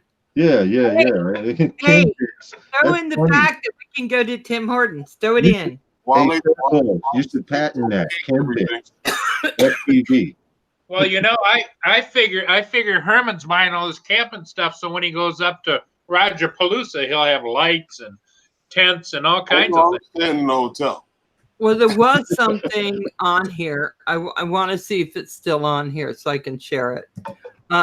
Oh gosh, what was it called? I really like that name, Kim Bits. It's really, and there were because I was telling him how to do it, and he ran into his own leg. I said, "Do not kill your legs." I heard that was the first crash of many crashes. Yep. Now, my only question is, Furball, I know you only have one leg. How the hell do you hit the only leg you're standing on? I don't get it. And why were you so close that you could hit yourself? Yeah. And this is coming from an FPV guy. Val was teaching them to stand there with their legs apart and use them as gates. Oh, Val was trying to get Val was trying to get them to shave each other. They were using it as gates. You had to be human gates, and that way people will watch. So I just told the guys to go out there, open their legs, and do their arms like this, and I'll fly around. Oh, by the way, Brandon O'Connor says were drinks involved. No, none of us were drinking. That's a crazy thing. Whoa. But my soda tasted funny. Did you get sleepy afterwards, Val? Mm-hmm. She saw rainbows. Okay, so do you see where I put that link, guys? Yeah. And that's for you. Now that link is practice gates. And I forgot who brought it up today, but practice gates can cost $45, $25, $45, $200. Yeah, they can be expensive. This practice gate is $15. I see. They don't have any in right now, but as soon as they get more in, if you want to get some, especially if you're going to Roger Palooza next year, you want to get a few gates because they have 3 or 4 huge fields. You can set up whatever you want. In the video, I saw in that video. That's why I said if I ever went there, Roger would probably get a call on the phone saying, "Hey, Roger, one of your drone people are over here down the road about 2.5 miles." Yeah, John Coopy put it up. John Coopy was the one who told us. But anyway, you guys, you want to make sure that when those come back in style, you get a couple. I'm thinking if we all get a couple, I'm just going to send them straight to Canada. Then it'll be set and ready to go for us. And the thing of it is Val's planning on flying the Phantom as a racer. Yes, do that. But it goes 30 miles an hour, so it'll be good. No, you can do that, Val. You just lock the camera. You can lock the cameras so it stays. Hey, Jack Sparky, thanks for coming and hanging out. Jack Take Sparky. it easy. John Coopy. What's up, John Coopy? John isn't in. He's just saying John did it. John was the one who brought up the practice. Talk to you soon, man. All right, Will. Yes. What we got going on here? What do we got going on? Drone related? 617 now. Let's get a drop. Go for it. Sponsor. We're gonna do a sponsor drop. Yeah. Ready? What's that? You know, Val, this one. What? You ready? What are we doing? The drop. What are you dropping? Okay, here we go. Wednesday night with those guys are sponsored by. Oh God, no! Do that again. Oh my God, what is wrong with you? No, it's what Wednesday night is sponsored by, and you're supposed to go. Those guys, not those guys. That is so boring. Use enthusiasm, people. Enthusiasm. Here we go. Okay. Okay, let's try it again. Okay. You ready? Yeah. Yeah. Wednesday Night with Those Guys are sponsored by. Right. Oh, God, you're still That terrible. was a lot better. I think Later, Philly Jack, looks like he's about thanks to for eat popping in. someone. We appreciate it. I know Val has some nerve, right? Oh boy. General Khaled goes, Val is hilarious. Yes, Val is home, Nacho. She Yeah. did make it back. She did make it across the border. Yeah. They let But me in. now ICE is knocking on her door. She's on that ICE list now. I just figured I'd bring that up. But you know what? I found a way to get into Canada. You just run really fast. And they shoot you like a deer. I didn't see guns. I just saw a lot of stuff to keep guns from shooting them. Well, you know, you could always walk in from many different places. You just got a lot of climbing and brush and stuff to go through, and Right. about all kind of. Oh, in Canada, they have bugs. And you may run into the occasional mountain man and not survive, but that's neither here nor there. There's all kind of places throughout the woods where you could probably just cross right over. Yeah. Hey Philly, hey Mike, are you going to Roger Palooza next year? Absolutely. Absolutely. Sharon's coming with them. We're trying to plan something. I've never been to Canada before. I've been within throwing distance. The guy was like, "You see that fence over there? If you throw the rock on the other side, it's in Canada." But I've never been in Canada. Wow. You heard him, Paul? You heard him? He said he's planning. Yep. See, Well, him, Santroid, and Curtis, they're planning this. And the thing of it is, Herman, is Val said that if enough of you guys want to go, you can all rent a bus together, and she'll be in charge going across the border. That doesn't even sound right. Wait a minute. I will Hold on. Furball said he had 5 plastic body bags. Who had body bags, Furball? Oh, for the drones. Oh. all the broken, all the All the ones that he casualties. couldn't repair anymore. Oh. All I know is Furball spent the whole time with his hand over his heart going, oh, bye, quad. Remember, they Years, yes. and went back out again. Oh my God. Those guys were so funny. You see, the table I had was full, well, the picture I took, full of drone parts, right? They come back, say, oh no, we broke another. Then they'd see one, they'd grab it. Yay! Out the door, they'd run back up the hill. That's the thing with racing drones, Val. They're designed to be repaired once you break them. Yeah. But you know what? DJI, you crash a DJI, and either you start crying or you leave it laying there. That's exactly right. But you guys have probably done this before, but when we were there the last day, Roger got a spark in the air. Centroid put his Mavic Zoom in the air, and then I went up with the Phantom, and they were all just there, and we started moving around kind of together. Oh. It was so beautiful. Oh, it was so beautiful. I wanted all of us to be up there. Then, Val, you would probably pass out, Val, at an NYC 5 borough meeting. I do recall, if you remember, Herman, at Francis Lewis Park, he had as many as 26 to 30 drones hovering in the air above their owners. Yeah, I remember that. Beautiful. That's amazing. Just to hear the sound of that has to be so cool. Yeah, everybody in the park was like, oh, that's it was gorgeous. It was gorgeous. I had just got my drone two days before that. I did not get involved in that. Phantom 4 Pro. Oh, you had to be a nervous wreck, Herman. I didn't get in the picture. Yeah, no, you're not in the picture. No, I'm not in the picture. Yeah, Herman was like, yo, y'all go ahead and do that. Right. I'll be over here. I'll hover at 10 feet. But and what's funny is, over my head. Hey, Mike, you know how somebody who knows what they're talking about is always the one that no one listens to? Right. So I'm explaining to them, because of the prop wash, you have to stagger the drones. Right. You have to if you put all the drones in one height in one area, the prop wash will not work out in physics. Physically, it will not work out. But if you stagger them like this, And we had it like that. We had it maybe somewhere between 26 and 30 drones in the air. Then the fun part came, people trying to land. Uh,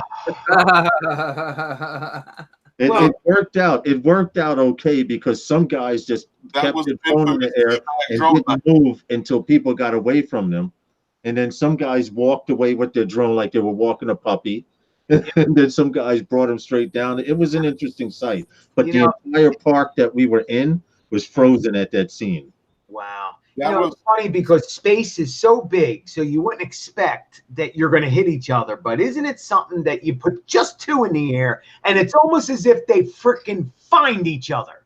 You know, you got the whole world. The whole world is space, but they'll find each other. Well, to show you an incident that I went through. We were in Philadelphia at the Lincoln Center at the at the football stadium. Right. And Herman and I are very big on yelling, "What's your altitude? Yes, Where are you?" That's Big how man, good. Herman and I communicate. So Yeah. Billy Kyle was talking with a few people, and there were maybe 2 or 3 drones in the air. So one guy, I kept asking him, "What's your altitude? Where are you?" He would not tell me the entire day. So I was weary. So I said, "Well, I'm headed towards the baseball stadium." We were in one of the parking lots outside the football stadium, and I flew to the baseball stadium. What do I see halfway through the trip? About 5 feet zooming past me, a Mavic Pro. Oh, Out of all the space there and everything, if he wasn't off to the side and I had decided to keep going in the direction I would have, my prop wash would have hit him, or he would have scared the hell out of me, or whatever. But that's specifically why we fly. Hey, what's up, Big Matt? That's why we fly with radios. If we don't fly with radios, within talking distance. Yeah. So I have a question. Yes. Can I ask? Okay. What is prop wash? Prop wash it comes from jet planes. It comes from anything that produces enough thrust to lift itself.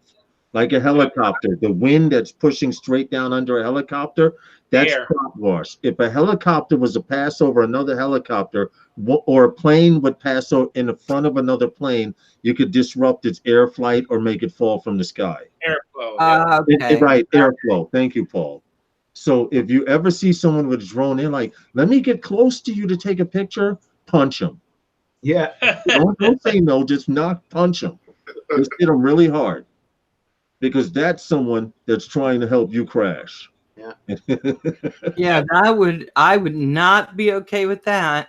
Like Big Matt is here in New York with us, and we do night flights. And we do night flights every now and then. And I can tell you that even though we practice using radios, if we don't have radios, we are within voice distance. I usually go, "Herman, where are you?" Herman will go, "I'm at so-and-so over the bank. I'm doing this."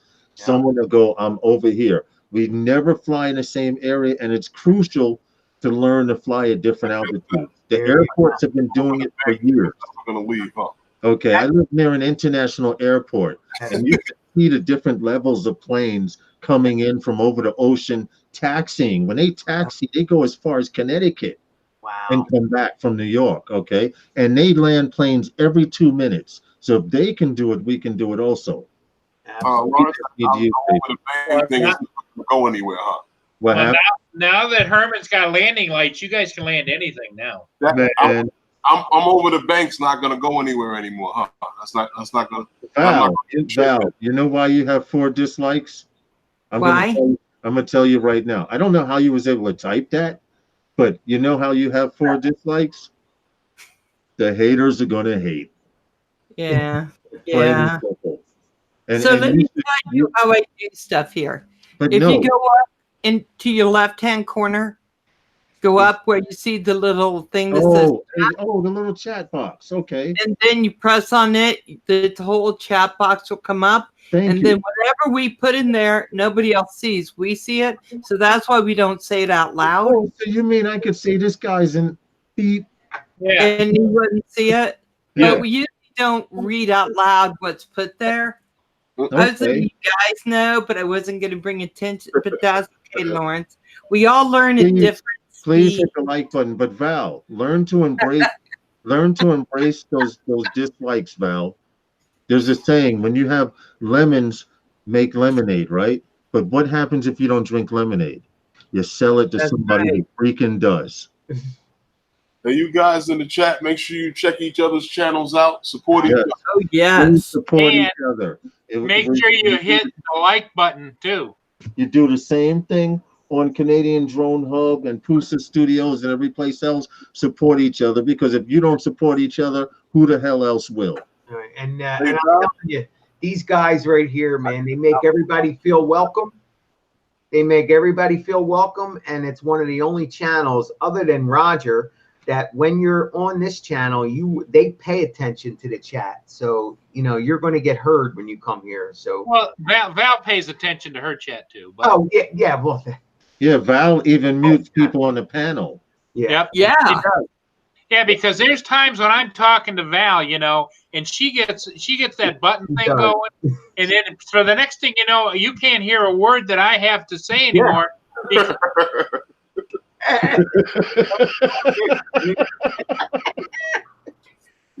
Oh, you're muted. You're muted. Oops, it was an accident. You can't get mad when it's an accident. The screen door is closed. I'm used to it. Hey, Papa. You guys are funny. I don't know. That over the bank thing, that's not funny though. Yeah. The what? The over the bank thing, that's not funny. What's the over the bank? I just want to let you know, don't take it personal, Val. If I do attend Roger Palooza, I'm not crossing the border with you. Why? Because you see, I don't need you speaking French and going Roger. Yeah. Oh no, you have to say Roger, like that. You let the R. I can't roll the R. If I could roll the R, I could do like what's that chick? I could do like Cardi B and go.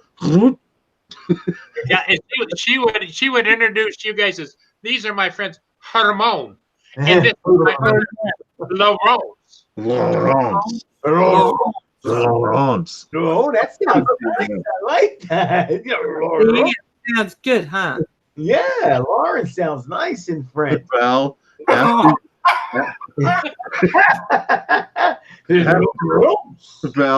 you cross the border, I'll come into Canada. But I'm not crossing the same time. I'll tell him you're on your way. I'll help you. Lawrence, you want to go first because she'll tell him. Behind No, me. I'm going to say he's on his way and he has no drugs. Yep, He's not a terrorist. Let him through. And we're not following you either. Yeah. Yes, exactly. Right. Exactly. Come on, guys. We could have a whole bunch of cars and we can. For the individual that's watching and gave us a dislike, we embrace that dislike. You know why? Thank you. Turn it upside down, it's still a thumbs up. You got a dislike. Can I give you one? You know what, guys? You just got that because I was here. I gave you a like, and there were none. There were no dislikes. Yeah, 17. Okay. It's all right. You know why? Because people are gonna pop in and they're gonna pop out, and because we're having fun and they're not, that's how they feel. And you know why that thumb is down like that? Because they just pulled it out their ass. Yeah. That's bad. Okay, That's why the thumb is down. That's why the thumb is down. It's dripping. Yeah. That's them showing what they just did to themselves. Jesus. That's why if the New York boys say they're coming down to see you, you be careful. They might not be happy with you. Hey, Val, we'll talk about that later. Yep. You don't mess with the boys from New York, I'll tell you that. Yeah. Let me. I always tell people, especially if they're really mean, I go, oh, the boys from New York are going to come. Yeah. Where are they? They're those guys. Let me tell you where they are. That's Did what you see who they were? I just saw those guys walking away. I don't know nothing about it. There was a guy standing there with a camera vlogging, and before I knew, I got punched in the face. I don't know what happened. I have no idea. by that Laurence guy. And he was with another guy, Hermon. Oh, Yeah. Laurence. How do you say How could you say Herman in French? Herman. Yeah. Hermon. Laurence. Who knows? He's not a rump. Billy for rump. What the hell is that kind of? You know what? If I had some rum, I could say Herman in French. Oh, here we go. Everybody had some rump. I could say it in French. We're going to try that next week. Yeah. Yeah, okay. Herman. So, Lars, check it out. Nice. So, Saturday, right? Yeah. What happened? You coming this way Saturday? Yes, I am. I'm going to work. And I told my wife we were invited to a block party. I'm going to work. As soon as I come home, I'm grabbing my drone bag and I'm coming to the block party. I'm there. What's up with all these block parties? Dude, every Block parties. other weekend or every weekend from now until Labor Day, which is the last day of the summer, there's a block party somewhere, anywhere in New York State. I know. Well, Herman got the meat for them all. I know. Yeah. For them all. You know, the funny thing is Michael lives in the city of brotherly love. His brotherly love is he's got cameras all over, and he catches all the people trying to thieve the The neighborhood. guy's trying to get into his car, right? And they put the drone down. And not Okay, one guys. more. Here you go. What happened, Val? Okay. It's- Yes, Val. What? That was your name in French. What? What? You hear it? Herman. Herman. Harry man. Herman. Harry man. He sounds like a Pokemon. Anyway, like I was saying, Lawrence. It just said heroin. You ready, Lawrence? Herman. Being that he now knows you're coming to the block party, you don't need to bring your drone bag. The drone bag was for the front. She already knows. I'm still taking my drone bag. He may need And then on top of it, the very next morning we have to get up early. So that's going to be interesting. Yeah. And Herman and I have some planned flying this weekend. So after the block party Saturday, I'm probably going to hang out there pretty late. And then, you know what, Herman? What? I might as well crash on your couch, man. It doesn't make sense to go home and then have to freaking and then have to get back on the train at 4 in the morning. Uh-huh. Oh, look at his face. Well, Yeah. Notice he didn't say yes, Lawrence. Herman. That's Herman. what happened? Herman. He What can happened? tuck you in then. What happened, Val? He can tuck you in if he's there. Wait, Big I Mac, didn't hear what you say, Val? Laurence, and German. French those guys. Hashtag French No, those guys. No, Val, repeat what you said. I didn't hear you. I said if he's at your house, he can tuck you in. Oh no, no. Go We don't again. say that shit. I'm Here sorry. we go again. There we go again. Val, stop it. Val, Don't you even play that. were so far ahead, and now you fell back like 20 spaces in Yep, the race. yep, yep. One In a step 15-man race. steps back. Yep. Now you're running 20th in a 15-man race. See, Val? You were doing so well. Yeah. We don't do that, bro. Wall. What if Herman was crying? I don't give a damn. He gonna be a crying ass. Keep running into the wall. That is, I've never heard that saying before. He'll be a crying ass. He will. You I think I start heard you crying say in that front of last me. time. That's all. Listen, you start crying in front of him, I'll be like, yo, dude, you all right? He said, that's about all I'm gonna ask you. You cry, you could be a crying ass. Seriously. All you want. Here we go. You could say this. Tell me about your feelings. Practice No, that. no. That's your job. Come on, now, That's your Lawrence, job. say it with me. Herman, tell me about your feelings. Go When ahead, you Herman. visit New York, did you have a consultation with him about that? The value guy. I know Sir, him I was going to do that I tomorrow. know him personally, and I can tell you the man's a little screwy up there. Val would be roadkill in the morning. No, I am telling you, we were driving back with Mark, and when we left, I was sad. I was sad to leave Roger and Kim. I was, and Roxy, and I was a little upset. And he goes, "Are you okay?" And all of a sudden, this little devil came in my head and said, "Tell him you want to talk about feelings," because he was stuck in the car with me, right? But then I didn't do it because I was afraid he'd get rid of me. He would have ended you right there. Snap the Yeah. Oh, Furball says he couldn't recover from the flip when he went into the ground. So that's understandable. It happens. You just weren't high enough, Furball. We But get it. anyway, Val, But Val taught you, right? we don't. But Val taught you how to crash. That's Yeah, what- and then after Mark lost all those quads, then How I many said, did "Go you ahead, tell us your feelings." He had what? I told him, "Tell us all about your feelings," after he lost all his quads, because he was crying. He Crying. lost 4. Wow. After they repaired the first two. Oh, nothing got repaired. Duct Everything tape only works so long. When Kim said they were going to change the arms on the two that he broke, Right. Yeah, throw them in they the ground. took wood and they glued it and epoxied it, but Uh-huh. but they couldn't get it back on because the way the thing was, so they didn't get fixed. So they didn't have any new arms for it. No, Okay. all accounted for. No, about all accounted for.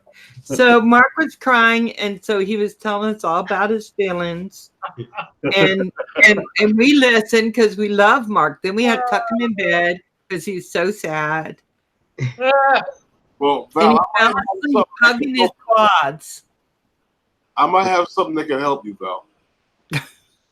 Help me! I wasn't crying. When they repaired my when they sent my other drone out for repair, they sent it back in this big box with this 2 miles of bubble plastic.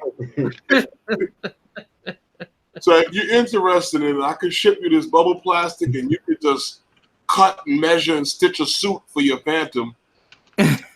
Face and crashes in bubble plastic. You might be on to something.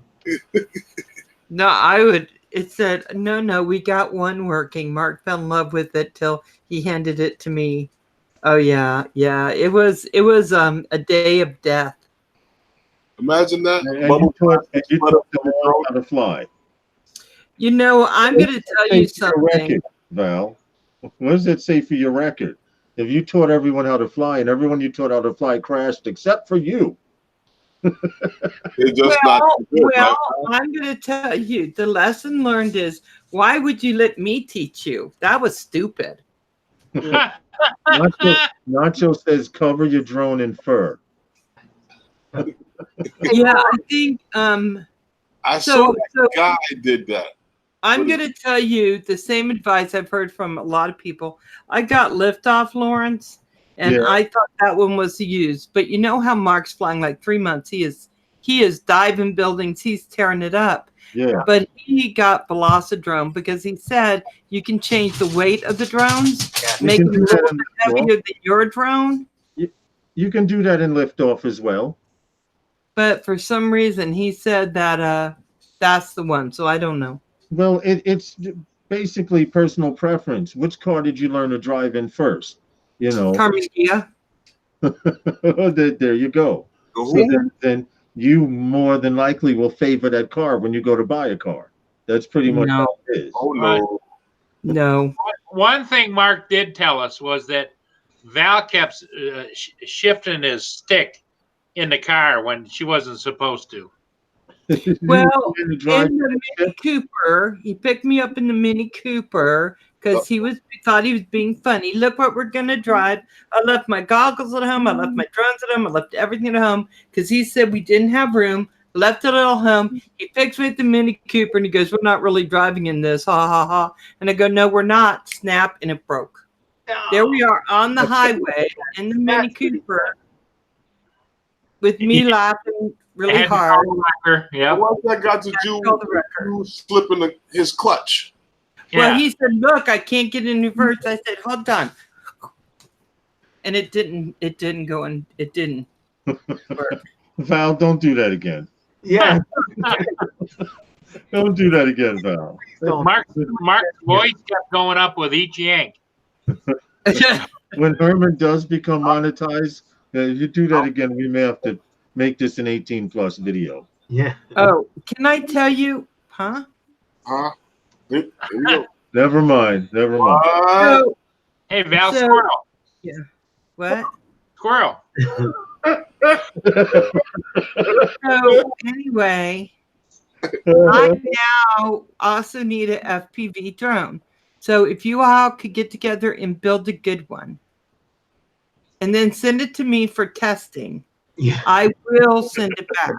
And spare parts. Yes. Yeah, but I just need it. I'll test them. I'll test them for you and let you know what you need. Just send it. Buy 3, 2 for parts. It's called Val's Quad Repair and Inspection. Lawrence, I wanted to ask you. Now you're starting to sound like DJI. Uh-huh. What happened, Mike? I wanted to ask you. I don't want to change the subject, but I know the LAANC thing came out, and I think you touched on it in the beginning. But could you please tell me what the hell it is and what it's all about? Okay, basically, there used to be a time where you had to call the airport and say, I'm about to go up in the air, blah, blah, blah, for a half hour, 200 feet, blah, blah, blah. Gotcha. Someone created a system called LAANC, low altitude, blah, blah, blah. And what it does is when you cut on your drone and you request to take off, your drone is connected via satellite through LAANC to the local airport and FAA. The FAA says this guy wants to fly from point A. He's only going to go up about 200 feet. Is he able to fly in this area? And technically within seconds, they're supposed to give you a text message or something, a verification number, which you put in your DJI app or AirMap, and it will give you permission to fly. If you are told you cannot fly, in the registration number, it will say you were not authorized to fly in this area. It's basically a way for you to communicate with the airport and through the FAA to let them know that there's a drone in the area.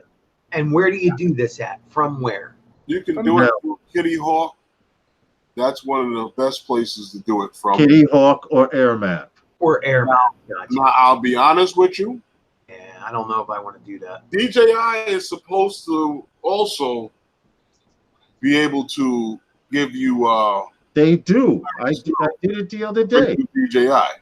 Right. You can get now through your regular DJI drone, when you go to take off, right, instead of taking off immediately, it's going to say can't fly. And then when you hit the sticks down and out or down and in, you're going to try and take off, correct? To start your motors. A little questionnaire is going to come up and say, what's your phone number? Correct. Where are you? Do you agree to accept 1, 2, 3 questions, and then you submit. And then maybe 30 seconds to a minute later, you get a text. And they say, put in this verification number. You put in the 6-digit number that they give you into your drone. And it's ready to fly. Yeah, it's a token number. I've gotten that many times. Token number, right. Basically, what they're doing now, they can track you. Okay, Mike, Philly Drone Life, right. Philly Drone Life just took off in this spot. He says he's going to be here. But if anything happens in that area, guess who they're looking for? That's why I don't like that. You can't do nothing about it. You can't do anything about it. If you want to fly, that's what you got to do. When you drive your car, I don't like stopping for red lights. Yeah. Hey, they don't do that in Atlantic City. I don't like, we were in Atlantic City. If Herman and I weren't from New York and knew to stop at the curb, we could have gotten run over several times. These guys in Atlantic City, they see red light, they slow down, and then they go right through them. Oh, yeah. Okay, I don't like stopping for stop signs, but you got to do it. Right. No, I mean, as far as the LAANC thing, I'm only connected to that if a token thing comes up. If that thing comes up. If you're flying in control airspace, you have to get authorization through LAANC. Right. Now, if you're flying, what happened? I was telling bye to Junk Wait for it. Okay, now look, I can explain this to you better, Mike. Just let me share my screen for a second. Okay, and I can explain this a lot better, Philly Drone Life. Hold on. I'm You listening. guys can see me on I screen now. cannot see you. You can see the whole screen, right? Yeah, just Okay, guys, This just right really. here, Mike, is Lance. Val? You see the green areas? yes. The green areas are areas that are cooperating with Lance, Wow. and you can get authorization. If I zoom in, as you see, it says 400. The red goes to 200, and so on. And if I go to the right, 0 is where you cannot fly whatsoever. Right. Now, what you do is with that, when say I'm in this area here, I'm just going to zoom into this area here. It says the ceiling is 400 feet. The airport in the area is JFK. Now, through Lance is going to say you're authorized to fly in this area up to 400 feet. And they should know that there's a drone in that quadrant Right. at a minimum, at a maximum of 400 feet. Where are you at? What app are you in? This is Visualize It. This shows you everyone that's participating in Lance in the United States. Okay. And Gotcha. I'm taking it in the group right now. Go to Philly. There. Go to Philly, Lawrence. And it shows you. Let me stop sharing. It shows you where is legal to fly and where it's not. So right now they're saying, "Hey, dummy, you can fly a drone, dummy, but now you have no excuse to get in trouble." Right. Okay. Well, If don't you're do- in a green area, you're good. If you're in a red area, I found out you can fly also, but it's a whole different process. Just stay out of the red and you're good. Yeah. Plain and So Live in that area and you want to fly, And you're you still still got to go through drone zone to get clearance. Yes, And the problem now- with that is it's Okay. not instantaneous, just like it's not instantaneous like it is with when you're using Lance. You have to wait and get approval, and it takes time. Now How for much you, I don't know. if you don't know what Drone Zone is, Philly Drone Life and other people in the chat room, Drone Zone is, see those green and red areas that I had up? right. Okay. Basically, those red areas, you're not supposed to be able to fly, but hold on. Let me just go back and bring this map up really quick. So what are you're not looking at the air map, right? No. This is that link that I just put in the chat room. It's called Visualize It. Now, anywhere in the United States, I'm just zooming in anywhere. You go to I'm Philly. going to show you how Drone Zone comes in. The site's a little slow, so bear with me. You see these red dots? Yeah. Yeah. Okay. I'm trying to click on this dot here to zoom in the center of the screen. But like I said, the system's really slow. Their system is really slow. All right. This area is a restricted area. Gotcha. Okay. It says FAA US facility map. Hold on. There's, where I clicked was zero limit. Up to the 0. Now I'm trying to see what this place is, but it seems to be some kind of military base. Where the zeros are, you cannot fly. Period. But there is, say you're in this area here Right. that I just highlighted. Yeah. Now, That's you're still within a no-fly zone, but it has a ceiling height of 400 feet. In order to fly here, you have to go to this site by the FAA. It's called the FAA Drone Zone, and register your drone. It says I'm flying under Part 107 or as a public aircraft, and it basically you need to register this drone that's more than half a pound, blah, blah, blah. Now, it also says on the second line, I fly under the exception for recreational flyers. Now, I'm going to be honest with you. From what I know personally, I don't think they're going to let you fly. I believe they're just collecting data on people who want to fly in no-fly zones. I have not I think that they will because it's not a no-fly zone. It's just an area where Lance that airport in that area is not participating in Lance. Correct. They're not participating in land. Go through drone zone to get clearance to fly in that area. So let me ask you a question. With it is it's not instantaneous, Yes. and you might have to wait. So you might have to Hey, Worship TV. do it before you want to go and fly. Yeah. Yes. Now those red areas, like he said, they're being that they're not participating in Lance, they I'll be may right not be back, guys. down. They may not be cool with you flying in that area.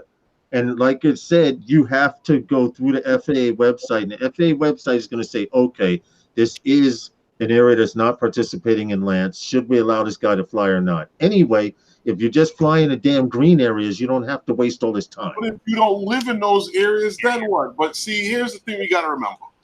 These are probably small airports that do not have a tower. Yes. There's no tower, there's no air traffic control at that area. It's being done from someplace else. So here's the thing. You have to go through drone zone if you're flying in those control space that have airports that are not on the LAANC. And it's just that it's not instantaneous. I don't know how long it's going to take. When I watch the webinar, they can't tell you how long it's going to take, and it's their app. Wow. What happens if you have, it says 400 feet, right? And then you approach a 200 feet zone, but you're at 400 feet. You have to apply. That's a good question, because someone, Curtis, actually brought that up. If you're at a 400 out ceiling here and it's a 200 ceiling here, you basically have to apply for a token for both areas. No, but what I would apply for the lowest altitude, because you can always go up in the area where you can, but you can't go up where you can't. You understand? Right. Is there a geofence? Will you hit an invisible wall and it will stop you? I doubt that. No, I don't think so. You're still interfering with the upside down wedding cake. Right. If you're flying near an airport, as the airport is 0.0, okay, or that's the center, 0.0, the airport. As you get further away, like Herman says, from the airport, the actual ceiling does get higher. But if you're at a ceiling of 200, right next to the airport, and you're headed towards the airport, more than likely, you should get some kind of major warning. Well, or hit a geofence. What he's asking is if the zone here is 400 and the zone here is 200, and I'm making a wide turn, 200 zone, and then come down, what you apply for is the 200 zone. Correct. Because fly in here, you can always go up. But but what I'm saying is, you're flying in the 400 zone, right? You're on the edge, whatever. You're doing a big wide circle, and you enter into the 200 zone at 400 feet by accident. I get what you're saying, but if you zoom in on those maps really deep, you'll realize how big those zones really are. That's true. I'm going to put the link. One block to the next block. Here's the link again. All right. And basically, I want you to bookmark it, because they're trying to say before you fly, they want you to look at this map and see if you're flying in a legitimate area. Basically, what I take it as is a sectional map for the layman.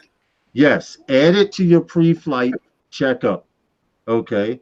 And this goes to anyone flying any type of drone. Add it to your pre-flight the day before and go to that area and see what the ceiling height is, because right now they're making it pretty impossible for you to screw up, which means if you do screw up, you had to be doing it intentionally. I mean, I can't say it any other way. But Val, are you going live? When? I don't know. Tonight? I went live yesterday. So, okay. So, I'm in the Boise map, right? Yes. It doesn't show much of anything. Pull it up and show us what you see. Put it on the screen. Yeah, put it on screen and show us what you see. Screen share. Okay, hold on. I got to remember how to do it. Where are you guys? We're here. Yeah, it's easier on Zoom because you just go down and share it. But yeah, keep in mind for you guys. Let me remember. Okay, but I just want to stress. Glennis has said thanks for the link. Keep in mind, if you listen to this right here, you don't have to worry about the red area. Fly in the green area and where there's no colors. If you go to the red areas, you're asking for trouble. Most of the red areas are not represented by LAANC and or are military bases. You live 5.1 miles away from Yahoo and flying in this direction. Exactly. Green areas to fly. Exactly. I live 3 miles in the 3-mile radius of the 5-mile no-fly zone of JFK International Airport. And if there was a problem with me flying out here, even before LAANC, they would have been grounded me. Absolutely. Because I used to call the airport every day. It got to the point where certain people in the tower knew my name, and some people were like, yeah. Like they act like they were taking my information. I know they weren't, but I actually started recording the calls. So if anyone stopped me, I had to record it. Now go ahead, Val. Val, Do you see this? I know. Yes. Okay. I highlighted you for myself. There we go. I highlighted her also. I had to leave the room when you were explaining it. I'm sorry. I know you guys probably bored with this already, but I think what this is telling me is that in these areas I can do 400, right? Correct. And in some areas, 200, etc. Those are the legal ceiling heights. And where it's 0, you would be foolish to try and take off. Now you see all this space around here outside of that? Yeah. You don't have to worry about anything. Right, that's free. But also, like Herman pointed out, if you zoom in, Val, to one of those 400s or one of those 200s, if you zoom in, you will really see that square is over 10 miles. It's huge. So, and your drone only will do 4.3 or half a mile or whatever. So just think about it. Like Mike was saying in Philly Drone Life, suppose you're on the border of a 400. You know, you may have to fly a mile to cross that border. Right. You understand what I'm saying, Mike? Yeah. I mean, it would be my luck though that I'm right there on the edge. Right, but you would, like Herman said, you would register for the lowest altitude. The lowest one, correct. Next to it. Man, this app is slow. Okay. So this is where I would have to use LAANC. LAANC will technically LAANC should come in through your app whether you want it or not. Okay. Because it looks like everywhere that I'd want to fly, I'd be good. You're fine as long as the area where you want to fly does not say 0. So where are you at on this location? Where are you on this map? I am at the you see where it says Goddard Road? I'm not far from Garden City. Zoom in. Okay, I see Garden City. Garden City, I'm in this area. Controlled airspace. So you're out of controlled airspace. You don't even, the LAANC won't even kick in for you. You should be able to go straight up in the air and fly. So what I want to do is I would like to fly the train station. It's now, like, where is that? Move your mouse to there. This is Boise State University. It's right in here. Okay, to let you know, colleges and universities are technically no-fly zones only because of college competition. But in that area, see, that's a 400 area. Yeah. That's LAANC would kick in. It would send you a text. You do need access to a phone, and you do need some kind of Wi-Fi connection to use LAANC. Okay, but if you don't have a Wi-Fi service for your drone, what you could do is use your phone as a hotspot and tether to it. You have service on your phone, right? You just Yeah. Now the device that you fly with, you have service. That's what you fly with, your iPhone, right? No, I'm going to be flying with a Samsung Tab. Okay, you have a hotspot on your phone? On my phone, I do, yeah. Oh, that's what you would have to do. That's how you can populate into LAANC through the DJI app. Yes. If not, now you download what's that, Kitty Hawk or AirMap. Right. It'll give you authorization clearance. You take the code from here and pop it in DJI, and you're good to go. Okay. Okay. Right. That sounds like a lot of things we have to learn, doesn't it? You should not have any problems, Val. No, well, it's a learning curve, and it's better you learn how to do it correct than the wrong way. Yeah. Hey, Drone Shots. And that map, believe it or not, there's no excuse for anyone to be flying where they're not supposed to be flying. Yeah, that is clear. And if it does LAANCs for us, now it'll do that when you're a recreational flyer, right? That's what we're talking about. Yes, Kitty Hawk is a recreational app. Wow. I'm on that. that one that you put up, Argus or whatever that Argus. Yeah, that's the visualizer it's called. Yeah, I'm in a 400-foot zone. My whole area, all the flights that I do when I go down to the river, Right. So you're clean. I am good. You're good to go. Wow. And also, this helps if the police ever come up to you and have say, Glynis, bye. all right, Glynis left. if you're ever stopping in. But listen, Mike, Yes. this will help you also if you're confronted by anyone of law enforcement, Yes. anything like that. Now, they can tell you they don't want you flying from the spot where you're standing because there's gum on the ground or whatever the hell. Okay. But they cannot control the air. And as long as you have that text message saying you have verification to fly there, okay, officer, I'll move someplace else. But you cannot tell me I can't fly here if I've been authorized to fly here as a recreational flyer. Guys, Brendan O'Connor said, okay, I've done a flight plan in Kitty Hawk and Air Map, and they approve, but it's still grounded by geofence. What the hell? Okay, now we need to know where you are and what type of geofence, because there are public geofences and there are private geofences. I could put a geofence over my house, and every drone that flies over, like Herman, like Herman did one day, we were in the park. I'm like, where are you? I'm looking at your house. You know. But I think that geofencing now is adapting to no, he says temporary flight restrictions as well. No, so in other words, let's say the president came to Boise and it might be open then, but then all of a sudden that could change. That's why you want to keep checking. But hold on, Brendan O'Connor, you said you're in Islip, and that's MacArthur, right? Is that a private airfield? No flies wrong.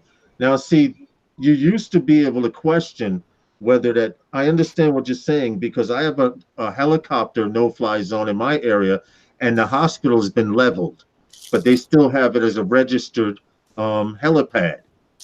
The hospital isn't there. The helipad isn't there. It's just an empty lot. But on UAV forecasts and air maps, it still comes up as a registered heliport. But you should be able to click off from the area. And trying to contact DJI personally, and they can unlock that area for you. Right. They look at the map. I have heard of that being done, where someone couldn't fly in an air next to an airport, and the airport was abandoned. But DJI kept seeing it as an active airport in their database. He contacted DJI, and DJI was actually able to unlock the area for him. But I don't know if that will happen in your case. I cannot tell you. So the way they're doing this, I'm in an unrestricted area. I could put my Phantom in my backyard, go up 400 feet, and fly around my neighborhood. Yes, you could. Yes, you could. Yes, you could. Exactly. As long as you return to home. Not in control airspace. He says, I can go to the end of the runway out and get cleared. You tested it out. See, I would contact DJI and let them know to update their database, because that's basically what it is. Right. No? What would you do, Herman? They don't need to update their database. That's going to mess with everybody. What happened? Updating their database will mess with everybody. Oh, yeah. I'm sorry. Do not. What is actually wrong with the drone? Do not update your database. Hold on. What is actually wrong with the drone? It's not. He's got clearance through LAANC. He's in us. Hold on. He says, yes, it is wrong. 2.5 miles from the center of the airport makes a 5-mile radius. Yes, but from any airport, large or small, with that 5-mile radius, from the 3-mile to 5-mile radius, you should be able to take off, whether the airport is active or not. What is the height altitude restriction? And he says also the end of August is that there's going to be an update. Well, you could either wait for that, or you can contact DJI and see if they can update it faster. I really wouldn't know what to tell you what to do, because it's look at this map and see where you are with this map and in relation to the airport, and see, is it a zone? Is it in a red zone or is it in a green zone? Because that makes a difference. That's going to make a difference. But he Hey, said, Lawrence, you might want to put the link for the map up there for anybody that just came in. Yeah, there it is right there. but he said he You got guys caught, right? visualize it. You can find out if your neighborhood or any place is a no-fly zone. Okay, and the same thing with you, Mike. You just saw your entire neighborhood is 400 altitude, right? That's right. Oh yeah, all the way. Yeah, absolutely. Okay, From river now to river. you know those beautiful buildings in the city? Yeah. You can fly 400 up to that point, but once you get next to a building that's over 400 feet, Yeah, it could the go 400 by 400 rule Right. kicks in. Absolutely. Absolutely. Yeah, I've known that. Hey, what's up, Adrian Lee? How are you? Nacho. Hey, Adrian Lee. But anyway, I hope that, Oh, that this more. app is informative. It will tell you if where you live is in a no-fly zone or not. Hold on a second. I have a phone call. Uh-oh. Got a phone call. Hold on a second. It's probably Paul. Who is it? Who is it? Novice. Who Who this? is it? He doesn't share. If anyone's interested in that Right. FTA Aviator, I just put a coupon code in the chat for anyone that's interested. It's $50 off if you're interested in purchasing it. I'll tell you. Have you guys seen any of the reviews of that lately? Because I'm seeing some really bad stuff. I don't want to put the product down, but it is new. Well, I spoke with the first guys that got it, Yeah. and they seem to have loved it. Who got it? Who was the first guys? The first guys that got it, they seem to love it. And one of the guys I know works for NBC, and he had it, and he was doing pretty good with it. Yeah. I heard good things about it from the first guys that got it. Yeah. It's personal choice, Michael. Personal choice. Yeah, Yeah. I think so. You know what it is? Herman mentioned it the other day. People are afraid to try something new. I don't think that's what it is, guys. I'm going to go out on a limb here, and I've seen a couple. And again, I'm just looking at it from a buyer's point of view. I've seen a couple video, Ken Herron's video, and I just saw the other guy's video. Just posted it. There's a lot of jerking on it. I'm seeing lag. I'm seeing. Hold on, perfect. hold on. Ken Herron's video was the first time I saw jerkiness out of. Not only that, But hold on, I've watched 10 videos, Mike, 10 videos, and Ken Herron's was the first video where I saw that drone jerk like that. Well, I didn't see anybody else fly it, Lawrence. The only other people that flew it were parts that are people that are involved in the program. You can't go by them. No, People there's that are other people flying them. There's other videos out there, Michael. Drone half-baked. He had his wife fly it, who hates drones. He had his wife fly it, and he didn't have a problem. I have seen people. I gotta watch them then, because maybe I'm being jaded. I only watched a couple, and they all seemed it was the same problem: jerkiness, connection issue, and so I'm not saying it's bad. I think the idea is fabulous. I just think that maybe version 2 is on its way, or maybe maybe firmware updates. Yeah, just like every other product that comes out there. Correct. Every cell phone that you've ever purchased works like junk. Oh, Adrian Lee says, guys, Adrian Lee says, Ready, Set, Drone flew it. And it was really smooth. So is Ready, Set, Drone part of it? See, that's the thing. Ken Herron goes on. I'm sorry, I'm not. Ken Herron's great. He has a really big following. Yeah. But I just think that. But hold on, I want to point out. Also, Bill, the drone reviewer, But hold on, I want to point out something. These guys that are doing these reviews out here, and you got to listen to the videos, because Ken Herron said that it was a loaner. joystick. Yes, exactly, Lawrence. It might have been a damaged product. I exactly thought that. You know, and I guarantee you, if you send me a controller like that, I'm probably going to be like this too. You're not going All right, to see if I can get it to do what I want it to do or be aggressive with it. Right. I fly a Phantom, so I can fly a little more aggressive than you Mavic flyers. All right, and I can tell you, my first time, I do own a Mavic Pro.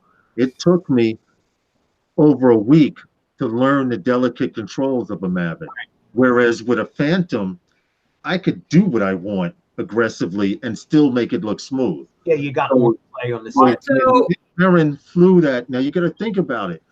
Ken Heron, the first thing he did, and you should have known he wasn't going to be serious, and all love to you. I love your channel, blah, blah, blah. But the first thing he did, it looks like a foot. Click, clop, click, clop. Yeah, you know. I mean, come on. Yeah. Well, you see, I believe that Scott, and just like myself, we expected what Ken did. Ken just was Ken. Yeah. And in the video, like I said, if he's having those connectivity issues and he doesn't show that to you, you would call him all kind of other names, him and every other reviewer, Right. that show you the connectivity issues. Right. That was being Rick Caliber. So I'm going to kind of raise my hand really quick, but is honest. So guys, you know, first of all, Philly Drone, thanks for being honest about that. Yeah. Because you know, you don't want to just drink some Kool-Aid if the Kool-Aid's sour. Correct. But Rick Halber in here says he ordered one. His is coming on the 29th. Rick Halber is a pretty great guy. He's an honest guy. And I think we're going to get a very good review out of him. Absolutely. So not that other people aren't true. Correct. This is one of our normal guys who comes to all our channels. I think we'll see what he makes of it. But now, I would be a supporter of it but I just don't. Now it could be just because it's version 1 and it does, and like Herman said, yeah, it's like everything. They're going to need some updates. And hey, listen, an astronaut ain't going to make crap. So I want to point this out though. Bill the Drone Reviewer, Ken Heron, and a few of them. Ken Adobo is flying to Houston to check out one also. These guys are getting loaners. Yeah. Rick Halber's getting a brand new one. You know what happens when you buy something used. It's a little looser than something brand new. When you go to the rental car place? Well, yes. How many times have you rented a car and said, let's pump this baby up to 80? But Lawrence, that also tells me about the longevity of the product too, because you do not necessarily, because you don't know how many people had it before. How they treated it. Yeah, you don't know how they treated it. I got you. It's up to a reviewer to try to make it fail. And so that's what I think it is up to them to try to make it fail, so we know when it's going to fail. I used to beta test video games before these kids started coming out of college and volunteering to do it for free. All right. And when you're a beta tester, you're told this is left, this is right. Okay. Now, when you're playing beta testing and you have left to right, and then there's 2 rights, you write it down and you report it. Right. You give someone 1 item and send it to 10 people. By the time that 5th person has it, that thing is beat to hell down. You know, it's just food for thought. I mean, we won't know until we get our hands on one, and there are a few more out there. But I can guarantee you a brand new one, as opposed to one that's been used by 10 people or in a computer demo show. Yeah. And what's the return policy? I mean, that's a great point, Mike. We won't know, Mike. Because Mike asked that in the chat. What's the return policy? Yeah. What are you going to say, Val? Well, I'm just saying, he said used, it's brand new. Yeah, it is brand new.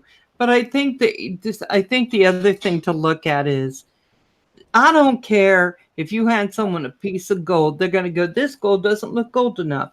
Or if you hand them something else and they go, this is the best piece of gold I ever saw in the world. Exactly. It's so subjective. And this is one of the points we brought up the other night on my channel. These things are so subjective. And some people are going to like the smoothness of it. Some people are going to say jerky. Some people are going to fly it right. Some people are going to fly it wrong. It's really be the person, because when that action cam came out in the Osmo Pocket, I looked at all the reviews. I like the Osmo Pocket for what I want. It's best, but everybody on the review says, "Oh, this action cam is the best." I don't think that, but who knows? I agree with you, Val. It's subjective. Personal preference, guys. But as a drone flyer, we all look at certain things like that we know we're going to need when we fly a drone, how we're going to hold the controller, what things we need, what fingers need to be available to move a camera, all this stuff. I mean, I got 1,050 hours in the freaking flights. So you kind of get accustomed to how you're going to need. And when Bill the drone reflyer, I wasn't so much looking at that as much as I was watching his hands, how he was maneuvering things, and it looked so jumbly, grumbly. He was taking one hand off, he was putting this over there, and I'm thinking, my God, even if it's perfectly smooth, it's not fluent. It's too cumbersome. It just wasn't as, I got something in my hand and I'm moving. Now that's subjective, Val. So I totally agree with you. Very, very subjective. Somebody else did not mind that. But because I think if you go out and that's all you have to use, and it's precision and it's great, it's going to be wonderful. But for someone like me, it would have to handle it, plus keep everything else balanced. I wouldn't. Turned into an emoji. Oh, he's back. I wouldn't be able to do it either, Michael. So. Yeah. Second, Lawrence, someone's ringing the bell. Hold on. Yeah, go ahead. I got you. But anyway, we will not know until there are enough of them out there. Yeah, you're right, Lawrence. You're right. And I'm telling you what we will know. I believe Rick Halber. I really do. And I believe Mike Roche. If they get one, they're going to tell us. They're going to tell us. Or did bring something up. Scott Parazinski did mention, Mike, that he personally tests everyone when they go out the door. Yeah. Okay. Now, if you're going to take the time out to test however many are going out the door, 150, that shows some kind of dedication. Now, absolutely. Now, if you're testing 100, I can guarantee you by the time you hit 75, 80, you're like, yeah, all right, left, right, or whatever. But the fact that he's taking that effort out to do that, no one, Nacho says, I have a point, but it's too long to type. Yeah. You know what? It's personal preference. Long. Personal preference, Mike. What are you driving? Stick shift or manual?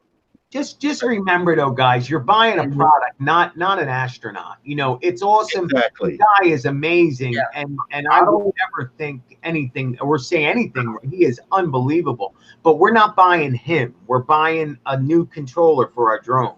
See, that's the one I disagree with Mike Roche on, because I don't think anybody's thinking of it like I'm buying an astronaut or they starstruck because the guy's an astronaut.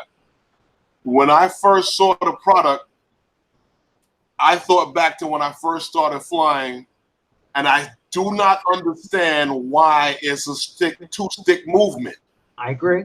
Because I came from the days in the 80s of a joystick for video games, and you guys now play with buttons. Yeah, that's true. So you have to reteach yourself altogether from using a joystick to do the same thing you're doing now with buttons. True. However, though, but Herman, with that being said, before the joystick were sticks. They go back to the 30s. That's what he's talking about. I get that. I totally get that. But an airplane doesn't do it. An airplane doesn't have two sticks in it for the pilot to be thumbing his way through. Well, we're not in an airplane. We're flying a remote control UAV. I get that. But in a helicopter, there's no two sticks for him to fumble around with the helicopter either. I understand. And technically, it's the same thing as an airplane. In an airplane, it's still a flight yoke with the wheel. It's still one device with the wheel, even in an airplane. So why wasn't that implemented to RC? Yeah, I don't know. I think it's probably just easier to create two sticks. Nobody asked that. Herman, so help me God, if you just made someone go out and invent a wheel to fly drones, I'm going to hurt you. I will take you out. Val just learned how to fly with two sticks. She's not looking to learn. Yeah, I'm just learning with sticks. Don't you be bringing me a wheel. But how awesome would that be? If you think about it, that's the don't even, Michael. Okay, for instance, we had Comic-Con, right, here in the city at the Javits Center. and I did a booth for Intel. Intel set up this whole thing with these, what do you call it, for these races, for guys to compete against each other. They have foot pedals, yeah, and the steering wheels, but at home you using buttons. yeah, yeah, yeah. I understand. Yeah. Hey, listen, I'm all about, you know, I'm not that old. I like change. I like to adapt to it, and I like to embrace it. I fight it at first, just like everybody. Oh, But yeah, when something comes, it's a great idea, Lawrence. It's a great idea, and again, I believe the guy that created it is awesome. So I don't think he's going to create crap. I don't know if it's ready yet, and I won't know until I buy it. That's understandable. I can understand that, and I can respect that as well. Yeah. That's not an issue, but I'm going to tell you something. Before DJI came out with a 2-stick controller, when these guys were flying these RC planes, what kind of controller was it? When they were flying tethered planes, it was on a single controller. It was on a single yoke. You remember the tethered planes that used to just fly in a circle? Yeah, the string. I had one. Yeah, exactly. Yeah. Someone said there's got to be an easy way to fly this damn thing and separate it from the strings. And that's when they started with a single joystick to fly the plane. They found that it wasn't enough. You needed one for pitch and yaw, and one for throttle and all that stuff. So who knows where it's headed? Yeah. But it's headed in the right direction. Oh, absolutely. And he's not, and he said it himself. He's not trying to change the way you fly. He's trying to enhance the way you fly. There's a difference. I see it growing. I think he knows better than anybody where it needs to improve. And I think version 2, version 3 is going to be the one that at least I'm going to be. Not even that, because nowadays you don't get a version 2, version 3. You get a firmware update. Firmware update. No. I'm talking hardware, guys. The whole problem with this thing is it's cumbersome. They need to put the antennas and all in the stick. The fact that I have to carry my I understand that. I get what you're saying, and that's one of the questions I asked him when we interviewed him. Why not eliminate the controller altogether? Yeah. So and his words were down the line. Yep. Down the line. So all we can do is wait and see. Right now, he was at CES 2019 and got great responses, and being an astronaut does help you sell your product more than only me on a street corner. But I can say at some time and point, you will see this yoke joystick come up again, whether it be in technology. He basically designed it, Mike, to help him perform operations. And let me tell you something. I love the fact that somebody's actually trying to do something about it. So that right there is amazing, that we got somebody that powerful in the hobby that's trying to move us forward. So that's awesome right there, that he took something and really tried to change something that's so grounded in our hobby. So that you got to give the guy credit for doing right. that. Mike Rose says they were going to be aces right off the bat. Bill, the drone reviewer, was not.